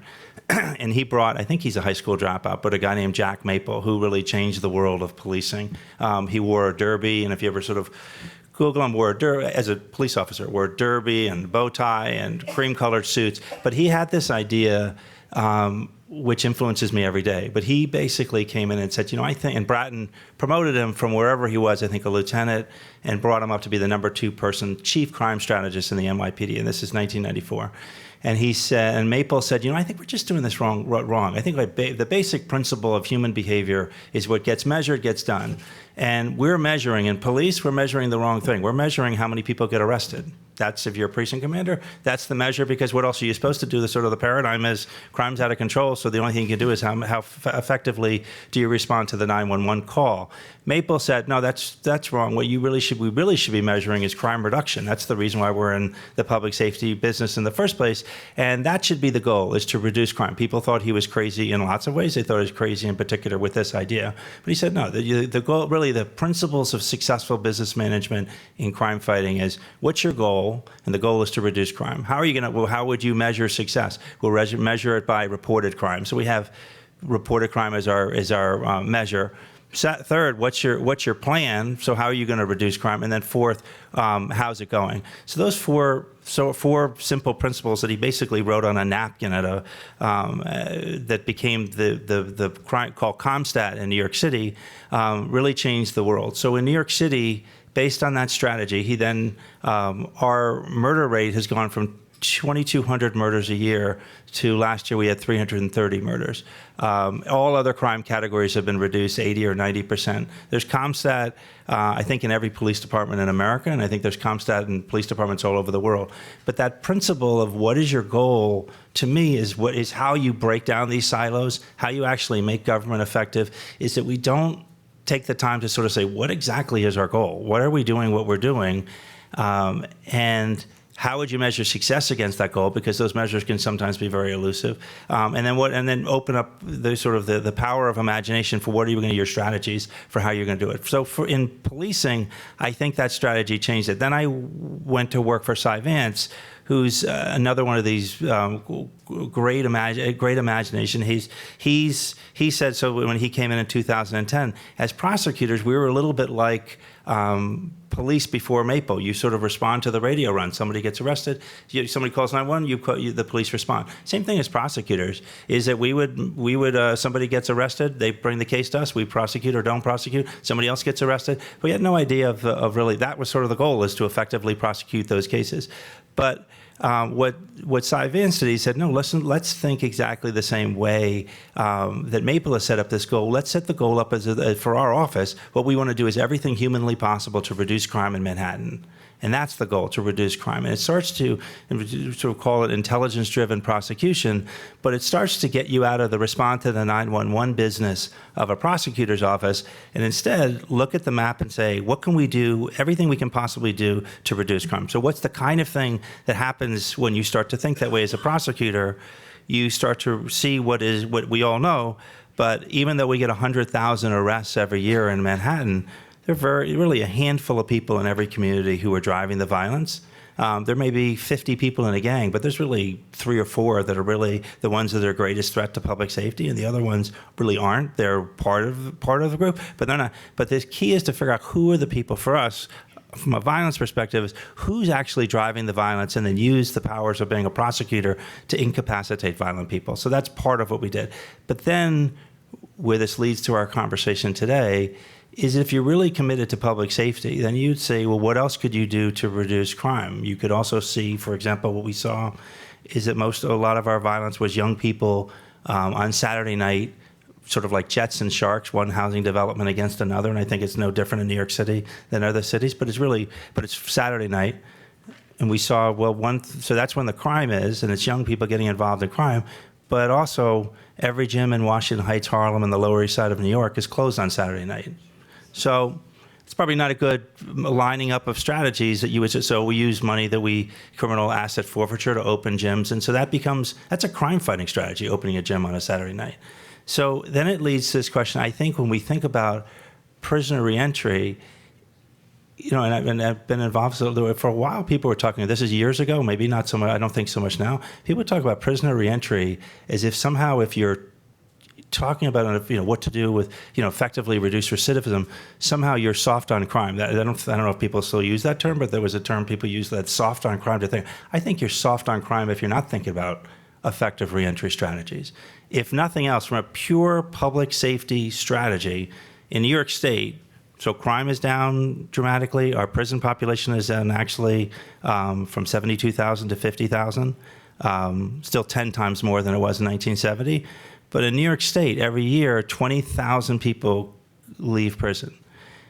I think to be soft on crime would be to have no plan for what to do to make sure doing everything, if just for pure public safety, selfish purposes, do everything humanly possible to make sure that those guys are on a path to a productive, safe, fruitful life. If you're really serious about fighting crime, so that's a key part of what drives us. Now, what can a DA's office do when it comes to prisoner reentry? There's really 3 things where I think that we where it has to be a holistic approach. I think the most important thing you could do is do everything you could to do prevention way, way, way downstream, like a Saturday night, what we call Saturday Night Lights model after Friday Night Lights, but Saturday Night Lights, open gyms on Saturday night. But do anything humanly possible that you can to make sure that there's opportunity, there are pathways in the most challenged neighborhoods for kids never to get involved in the criminal justice in the first place. Second would be to do everything possible when someone does intersect with the criminal justice system, be much more careful about who we put into jail in the first place, figure out the best alternatives to incarceration with evidence-based practices of what's the most effective strategies. And then third is to work with people who are coming out of prison to figure out where we're making those connections and there's strategies that we're working on to make sure that we make those connections to have those guys be as successful as possible. But I think where we are is a crossroads in criminal justice, and I think everybody agrees now that prisoner reentry is so important. Everybody agrees that it's, whatever word you would describe it, but the fact that America leads the world in incarceration is not something to be proud of, and it's not something like poverty and people should scratch their head and say, oh, I wonder how that happened. It's a horrible situation. It's something that we all have to come together and make that right and lead the world in other things. But I think that where we are now is that what our strategy is, we've shown how effectively I think we can reduce crime. And it's reduced beyond people's wildest imaginations in city after city and community after community. But we haven't done so well in what we're doing in terms of our prison populations. And I think that what we should be working on is kind of like the Moneyball. If anybody ever with the way Moneyball is the book by Michael Lewis, but this baseball general manager who has this idea, he wants to win as many games as possible. And everybody wants to win as many games as possible. But my Yankees, for example, they don't mind how much money they spend as long as they win as many games as possible. But this guy says, no, I want to win as many games as possible and spend as little money as possible. And the only way I'm going to do that with the Oakland A's is I'm going to have to use data, I'm going to have to be smart, I'm going to have to make good investments. But that really is what we need in criminal justice. We need to reduce crime as much as possible, because that's what I think our number one goal is for our communities, to be as safe as possible, but not use one more day of jail than necessary to get there. And I think that's where we're heading. It's to look almost like, I think it's Beccaria who talks about the proportionality of our punishment. But we should be. I have a vision almost that you'd be able to go to Rikers Island or state prison, wherever it is that we have anybody who's in jail. Someone should be able to come and audit our system and say, oh, Chauncey Parker is in Rikers Island for 5 days. What's the public safety value of that?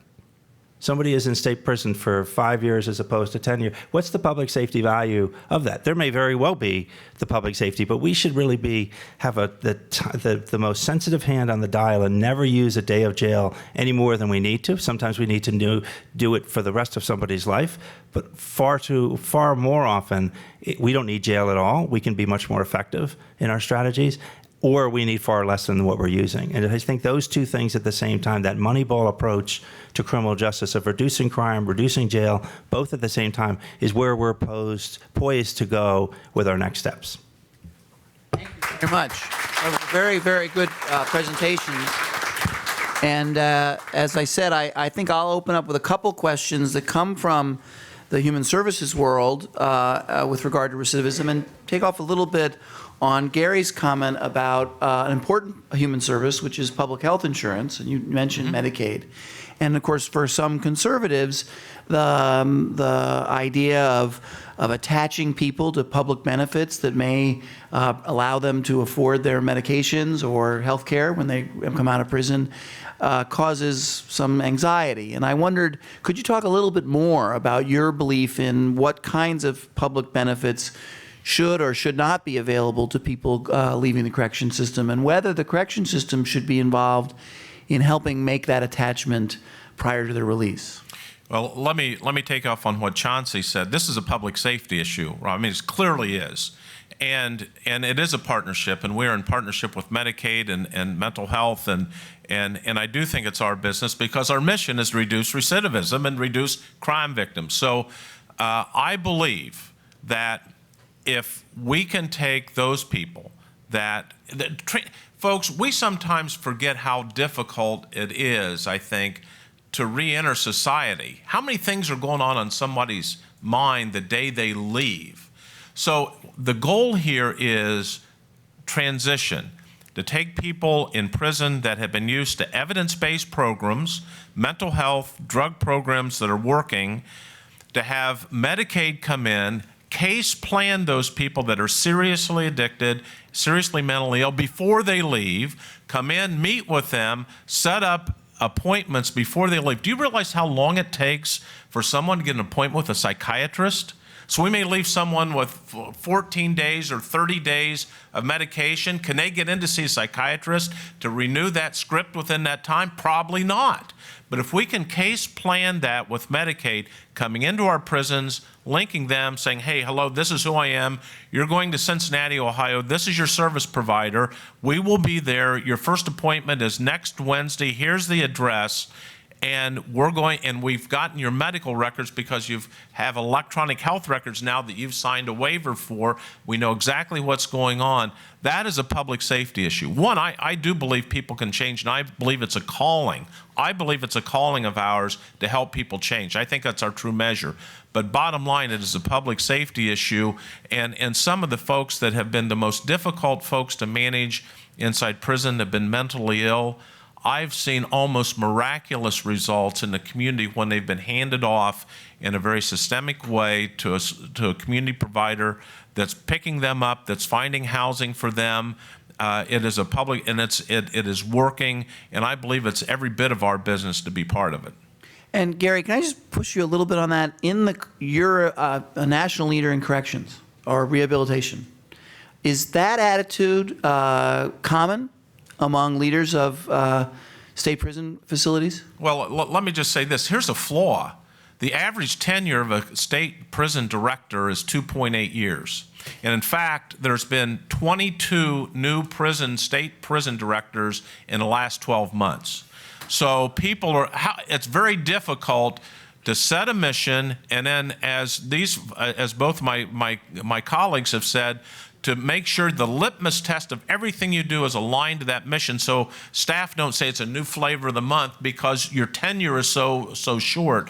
So I think that's a serious flaw. But I will tell you this: we meet as directors about 4 times a year, and I'm seeing a growth. I saw a meeting in Washington 3 years ago where we turned a corner as state directors to say, our job is not incapacitation, it's really to help people reenter successfully and to reduce recidivism. And that's why you see recidivism in almost every discussion of state corrections directors today. So, either of you guys want to pipe in on this particular issue? I mean, I think that the bottom line is that we should be doing everything we can to prepare. What are we doing with the time that people are in prison? If they're going to be in prison for whatever that time is, but to make sure that they have the benefits, they have the preparation. It's just common sense. What would be the alternative? As difficult as that path is going to be, what would be the alternative? And I think that we miss an opportunity. I almost feel like our prison systems should have ComStat, and maybe some do, but almost like measure what's the recidivism rate, what's the recidivism rate for a particular prison, how many people come back and for what? Because there's a difference for coming back on a technical violation of this or that and coming back on a violent crime. So we would be proportional and accurate and clear about it. But what are all those steps from a pure public safety perspective we can do while they're in to make sure they never come back? Building on Director Moore, one of the things that you look at the TPC model that we built the Georgia Prison Reentry Initiative framework around. There's a seamless transition from the time they come into the prison system to the time they leave not just the prison, but they leave community supervision. We have a transition accountability plan when they come in based on the risk need assessment that outlines what we have to do to reduce the risk and address the needs and better prepare them, and that evolves throughout the process. And in the last 6 months or so that they're incarcerated, we introduced the community into the prison system. Right now we're doing it in some of our key areas around the state where we have a high number of returning citizens, and we have a 5-year plan that takes that out statewide. But we began reaching into the prison system in those last 6 months to look at all those needs that they have coming forward. And that transition accountability plan is a very specific plan that shares very clearly for the returning citizen what expectations are. And it begins with their goals, their stated goals, what's important for you if you're going to be successful. And as that transition accountability plan is developed in that phase, the community service providers will be introduced into the prison system to begin that process of a warm handoff to the community. We're really early in this process. We've got it started in 6 counties around the state. We believe that's a evidence-based approach, and one of the ways that you can prevent having them go out with a 30-day script and not be able to have an appointment for 6 weeks is you've already introduced them to that community service provider. You've already introduced them to the organization that's going to be providing that service once they get out. The appointments are set very quickly, ideally, and we're looking forward to seeing how this begins to develop out. We're excited about it, but I think that's a critical component. Okay, I have one more question before I turn it over to the audience, and this concerns a little bit of the New York City experience and a little bit of AEI's history. James Hugh Wilson was an AEI scholar, and he was one of the originators of the broken windows theory of law enforcement and quality of life control. And I just wondered, is there anything about this effort on all of these issues, both preventing incarceration and reducing recidivism with greater reentry efforts, that worries you or that you wouldn't do because you're worried about it undermining the gains that we've made in crime? And I'll start with you on that, Chauncey. Let me just ask you, how do you think it could possibly undermine, since this is all focused on reducing crime, how would it undermine it? What do you think the parade of horribles that people worry about? Well, let's be honest. In New York City, since Mayor de Blasio was elected, there seems to be some sense that the enforcement of certain rules and sort of quality of life issues have diminished. And that is partly motivated by a feeling from the new mayor that we were too tough and too strong and too difficult on street crime or street activity. And I'm just asking, what do you sense that there is a place where law enforcement people who care about reducing recidivism and care about reducing incarceration won't go in this effort to, and I gather you don't. I think the way I look at it is very, I try to be very clear-eyed about it, and does this reduce crime? So I think that, if you go back to you talk about broken windows in the 1990s, that was the idea that there were people, there was a high, they'd go wherever the highest crime rates were, wherever you have the most violence. And for broken window, the idea of one broken window is out, then the rest of it, it's a sign of disorder and can lead to other crime. But it was that was a question of stopping somebody for jumping over the turnstile, and they would find a gun in their waistband. That was a question of those kind of relatively minor offenses could lead to enforcement strategies. So I thought that what Bratton and that strategy in the 90s was very, very effective. I think you always have to come back and say, is it really actually reducing crime, or is it not reducing crime? Certainly, what Bratton did in the 1990s did reduce crime, because you can see it in the numbers just absolutely went through the floor. I think for the work that we're doing now, I think if we always look at it, does this make us safer, does it not make us safer, then we don't have to get into philosophical discussions of who's tough on crime and who's not tough on crime. Let the data tell us whether this actually reduces crime. I think on the street, the question what Bratton is talking about now, that you could use a warning rather than arrest somebody, if that's the amount of power, that's the amount of force that you need to get the job done, then I think that's good. I think but if all roads always go back to that goal, which is that you want our neighborhoods to be as safe as possible, I think that strategy will keep us online as we go forward. I think it also is a strategy that tells us, I think we can increase crime by putting people in jail. You put people in jail, that can actually make them less prepared and could knock, like Sisyphus, knock the rock to the bottom of the hill, and they got to start all over. They might have been working. So it sounds like that really what we've learned here is that it's not a policing strategy that needs to change. It's a prosecutor strategy that you can continue to enforce with your police, but you may want to stop the pathway to prison that happens in the prosecutorial process. Is that a fair? I don't think it's just the prosecutor. I think it's all of us. I think it's the police. I think that what happens on the street is very, very important. I think what happens with the prosecutor is very important. But I think for what prosecutors can do, I think when we are wondering, this is a guy who's been arrested for the 20th time with cocaine in his pocket, for personal use. Should he, what's the best public safety approach to that? Is it to send him to Rikers Island for 20 days as opposed to 10 days since the last time he got 10 days? There may be more creative things that we can do. And we need exit ramps, and we're working on it. What it really needs is in a lot of cases, is really a health-driven treatment program to get that person back on a different track, and that jail is not necessarily the answer, or how much jail is the answer, but it should always go back. We have great data. Does it work or does it not work? Are we finding recidivism? Yeah, this is a great issue, and I'm glad we have the opportunity to talk about this. And I may sound contradictory to my earlier comments, but I don't believe we should overlook anything. I don't believe that. I don't think that's what research says. But I think we talk about the earlier session of swift and certain sanctions, but measured. And if you look at the work of Pepperdine University, as they looked at the HOPE model that was developed by Judge Alman, Hawaii, 11 years ago, what they have found now is they started looking at the impact of jail for a bad drug test or missing an appointment. They started with looking at months of sanctions.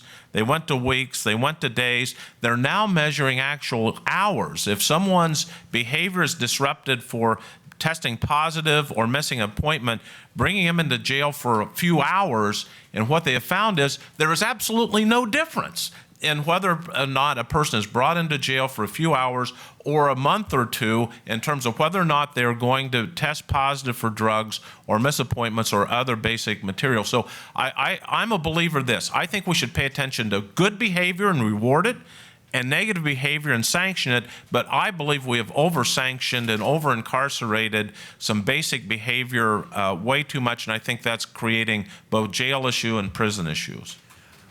Okay, last question. Can I just add one thing to that? I think that we have so much good data to drive these decisions that our danger is when we have that anecdotal bad experience that happens, we throw the data out and the successes that are coming with the data, and we make a reactionary to this one incident, reactionary decision or policy shift, and public policy based on data is good public policy. Public policy based on an emotional reaction to an isolated circumstance is bad public policy. So we've got to make sure that we understand, based on this data, this is a good approach that is going to have a real impact and not overreact to an exception that happens from time to time along the way.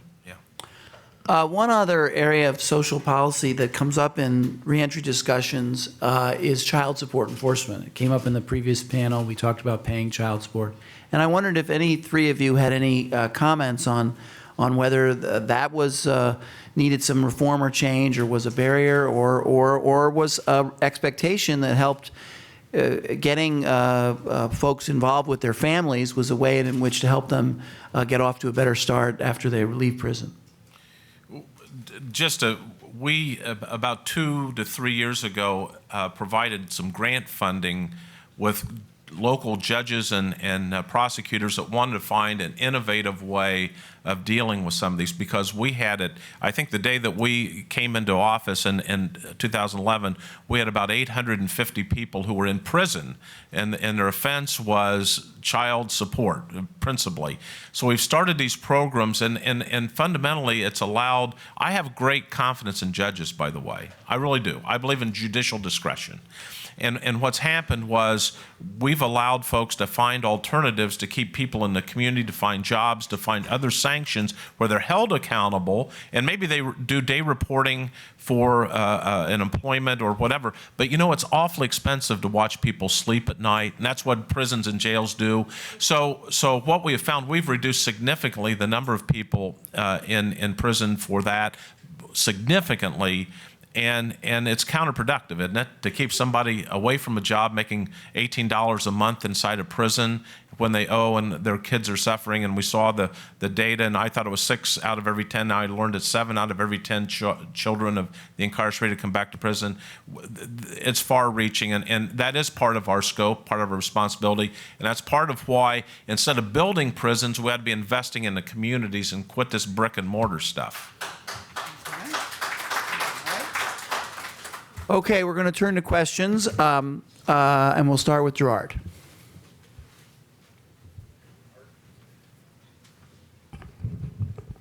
Thank you. I worked for a governor in Virginia and Florida, and for a superintendent here in this city. So all of us know empirically exactly which zip codes send more people to prison than to college. We know that empirically. What can K-12 schools do to better support your work? And what can state chiefs at state departments of education do to break some of the silos so that education, justice, others are working together? Jay, you want to take that one? The school to prison pipeline. There's some real challenges there. I think it's pretty evident, and Governor Deal has really taken I mentioned earlier this comprehensive. There's not a silver bullet. The comprehension, when you look at just how comprehensive this is, it begins in childhood.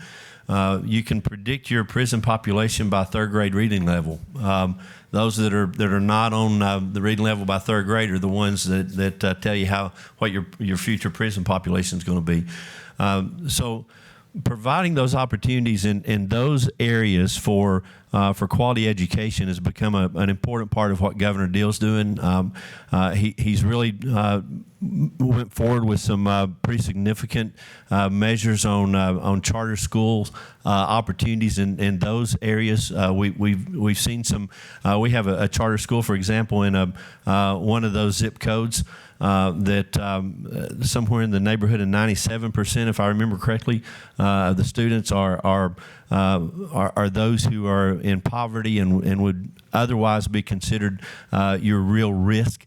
And within the last couple of years in that charter school, we've seen them with almost 100% passage of their state testing. So there's some good things that are happening in Georgia. There's a lot of work still to be done, but there's a real effort to improving the education in those areas. And you're exactly right. That's critical. I also know that there's an interest with some on our Criminal Justice Reform Council. Our Criminal Justice Reform Council has looked at a lot of things over the last 3 or 4 years, and don't know if we're going to look at this coming year. But I do know there's been some interest expressed from those on the Criminal Justice Reform Council to look at this school to prison pipeline and exactly what we need to do. Our State Department of Education has a couple of pilot projects as well that they're working on. So it clearly has to be a part of the conversation. There's no question about that. And real quickly, as an old teacher, I felt I needed to respond to this. But the one thing, Governor Casey keeps our cabinet meeting every week, so we spend a lot of time with each other. And I think we got to make it relevant. I mean, government tinkers, I think school systems tinker, they don't reform. So one of the things that makes some sense and what we're attempting to do in Ohio is to get employers into the schools and let's get the kids out to do practical work experience and something that they are interested in with some academic alignment. So if someone wants to be involved in a trade or mechanical piece, let's give them the basics, but let's give them some experience on school time and give them credit for it because they're enhancing and working through the academic portion so they can learn to be a diesel mechanic, which we really, really need, and there's really employment, but we have a tendency to think that the only education that goes on is in a classroom. So we're attempting to make real life experiences with these. And then there's an interesting study in the city of Cincinnati where we've actually had employers coming into this one school system in one of these precincts that we talk about, one of these zip codes that we talk about, and it's a dramatic increase in graduation rates once we've had these employers come in and spend time weekly with these kids. So there are some things that can be done, but you know what? You can't tinker. Life's too short to tinker.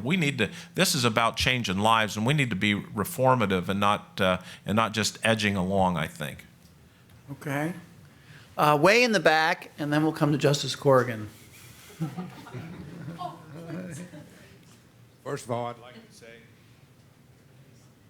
that congratulations to the new attitude that I see in people, especially the administrators. I have considerable experience on the other side of the fence on this topic. And I'm 2 years short of being released 15 years ago for the last time, with 2 prior trips to prison before that. And what really changed my heart and changed my life were 2 things, and it enabled me to stay out this time. And number one, was the help that I received from people who loved me. And number 2, and Einstein says it, that you can't solve a problem with the same mind that created it. Until I began to work on some personal issues, because I come out of West Virginia and I'm the son of an angry Baptist preacher, and there was a lot of confusion, there was a lot of misunderstanding, and until these things began to get worked on in my heart and in my life, nothing really changed. But when they did get worked on, everything changed. So I don't know that I have a question other than to ask you, what are you doing to help people change their mindsets? And I already see answers to that. We're creating new programs and you're teaching people, that you have this option rather than that option. Working with people that are in the penitentiary, it's not a hopeless. Thank you. I really greatly appreciate that testimony, and I want to say that this is a very important point because in my experience in New York City, with programs that help people who were returning from Rikers, we had good programs. We had people that were ready to help, but when we would ask people that were successful in those programs, what was the key ingredient to their success, to their achieving a certificate or getting a job or paying child support or getting sober, they always said, I had to come to it first in my heart, and then I was ready to accept help. And that's what I think is very much, can't be forgotten, that when we set up programs or efforts to help people, that we don't want to send a message to folks that we don't need their help too, and that we think we can do it for them. And I think that's one of the key ingredients to some of the things that we heard in the previous panel. Although it does also raise the issue on some of these statistics, which are often the percent of people who went through the program and completed it, how well did they do? Well, that's pretty good. You want that to be good. But it really is, what's the percent of all the people that were offered the program or exited the prison, and what happened to them? And that's why I do think there is something to be said for mandatory in some cases, that if you have a lot of programs and people who are leaving corrections facilities are not taking advantage of an offering, there may be a place to sometimes say, in the way we do in welfare policy in social services with often single mothers. If you want to receive assistance, you need to do certain things, and if you don't, a sanction will occur. And I've often been sad that the reentry world doesn't have that same kind of help and hassle aspect to help get more people, instead of just waiting for them to reach that point where they are ready to take full advantage of it. But that was a very, very helpful comment, and I greatly appreciate it. So now, Justice Corrigan, after you started off so well this morning, we're going to give you the last question. Thank you, boss. Yeah, no, don't say that. I've been called boss, and Coach Taylor, I want to say that, you know, I really like Riggins. That's the guy I like. I would have really liked it to be.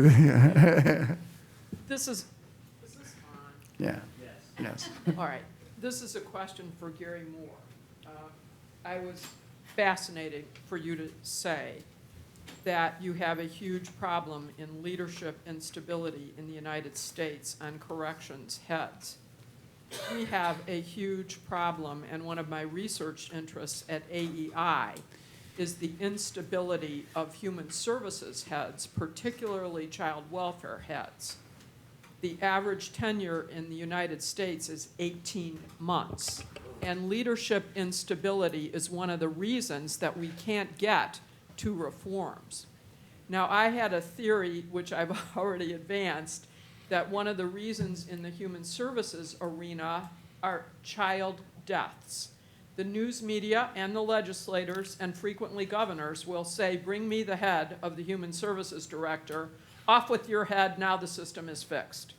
I am suspecting that in the arena of corrections, that what we have is, bring me the head of the corrections director when something goes awry with a released prisoner who commits murder or whatever, a mistake in the system, because I've seen it in my own life as a professional. I have seen that happen, and I'm guessing that could be.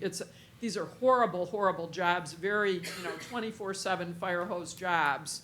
It's hard enough to get folks to take them. So what can we work together, or what's your reaction to that? Can we do research together that would help us to stabilize leadership and get a media or a legislative approach that starts relying on data instead of these anecdotal, this is the solution to everything, get rid of this person.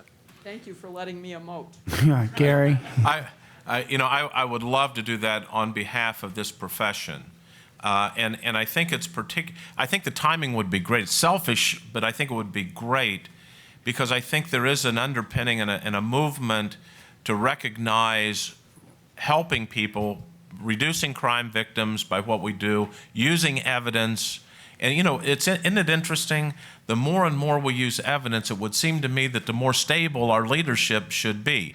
But I think you're exactly right. And I don't think at times it is a major prison incident or a major release. I think there's a whole myriad of things in our profession because we operate 24 hours a day, 7 days a week. We have 1/4 in Ohio of all state employees work for us. That means a lot of things can happen. And I think a lot of other governmental agencies are kind of 8 to 5 and an office tower. So I think it's a different kind of piece. And I think if we could kind of provide a more crystallized picture of that responsibility, I would be glad to do that because I think it makes sense and I think it would enhance our profession. More importantly, I think it would help the people we serve and their families, and people love them ultimately by consistency in a policy that makes sense. Okay. We have a little more time, and I wanted everybody to, yes, go ahead, Jay. Well, I just wanted, before we ran out of time, one of the things that came up in the previous was the program and treatment completion certificate in Georgia, and I said that I would speak to that just for a little bit. There are a number of things that Georgia's doing to try to improve employability. One is the governor signed an executive order banning the box for state applications. The first state in the South that we've done that. Another thing that we did in Senate Bill 365 this year was created the program and treatment completion certificate issued by the Department of Corrections that's similar to a transcript that shows the programs that the individual completed while they're incarcerated, programs that they should have done based on the risk needs assessment that they were not offered, or that they entered but didn't complete.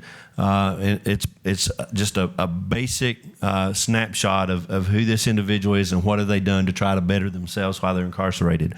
And in Senate Bill 365, it very clearly states that if an employer hires someone that has a program and treatment completion certificate or a pardon from the Board of Pardon and Paroles, that employer will have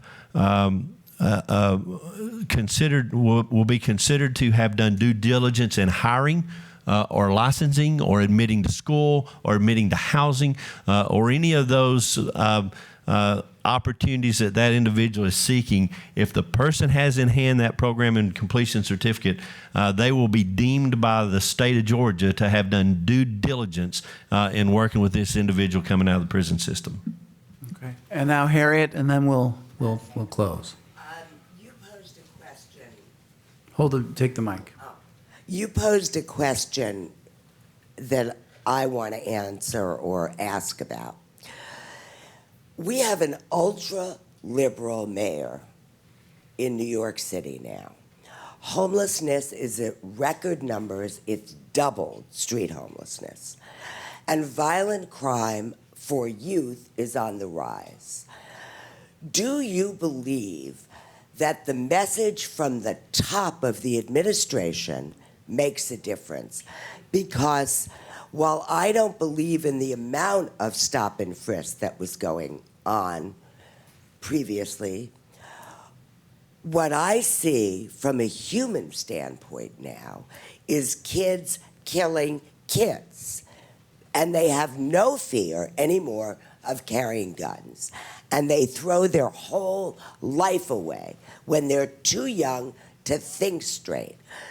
So I'm wondering if you believe that the message from the top and the policies that are instituted at the top of government make a difference. I can't speak specifically to New York, but I think it does, and I think that's why we changed our mission to reduce recidivism among those we touch. Even the staff that don't believe that work for me, and there are quite a few, they know it. They know it. And I think, so the first thing I think is clarity in what our mission statement is, and I think then as a leader we have a responsibility to use that as a litmus test for every initiative that comes along, because if we don't, those employees that don't believe in what we're doing will say, flavor of the month, don't listen to them, and you're not going to have the impact. So I think it does, and again, I'm not going to comment about the New York situation because I'm not knowledgeable on that. I too will not comment about New York, but I know the leadership that Governor Deal has provided in Georgia is absolutely phenomenal. We passed substantial criminal justice reform legislation with unanimous votes in the House and the Senate 2 years in a row in the state of Georgia, which is unheard of. And his leadership from the top is the reason that happened. It has been very clear from the beginning of where he was going and why he was going there, and the approach that he was taking, and the buy-in from the legislature, the buy-in from the public, the buy-in from employees, from leaders of departments and agencies. The collaborative effort among all these agencies is absolutely unheard of in state government, and it begins with that leadership from Governor Deal at the top. So my perspective on New York City, which we both live there, which I know is I think that that Bill Bratton, who's the police commissioner, is about as good as they get ever in the history of policing, and he's the police leader. I think that 50,000 young men were arrested every year for possession of marijuana. That doesn't happen anymore, and so crime. I think we have to be careful about the tabloids, because crime is actually down about 6% in New York City. And violent crime, I think there's maybe 12 more murders this year in a city of 8 or 9 million than there were year to date to last year, something like that. But at some point, like I think a week ago, shootings were leveled compared to last year, which was the lowest year ever. So I just think, I think what the police department is doing, what the DAs are doing. We're really trying the best we can to make the city as safe as possible, but also at the same time to really focus on who's getting arrested for what. Do they need to go to jail? Do they not need to go to jail? I think the paradigm, which I grew up with, which was 10 days is better than 5 days, an arrest is better. This is sort of how prosecutors thought, is not only not necessarily, it's not only it's unfair, but it's also not efficient. You actually can make it, it's not the best strategy necessarily to do those knee-jerk reactions, I think. So I really think we should look to Bratton. Bratton is the police commissioner, and what he's doing, I think he changed the world of policing in 1994 when he brought in CompStat and changed the paradigm from arrests to reducing crime, and that's why we have CompStat and education stat and housing stat, and every stat in the world started, in my view, started with that strategy of what's your goal. And I think I have full faith that Bratton is gonna lead the way for New York City to make it as safe as possible. It also makes this criminal justice system as fair as possible. And that's also, for the person I work for, Cy Vance, I know that's his vision as well. But I think that to me, the hysteria of tabloid news and the city is out of control and we're going back to, the days of putting signs in your window is, of stolen cars and stuff like that, is not really an accurate reflection of where we are. And I believe we're on the right track. Okay, I want everybody to thank both this panel and the previous panel and for the really great day. Very good.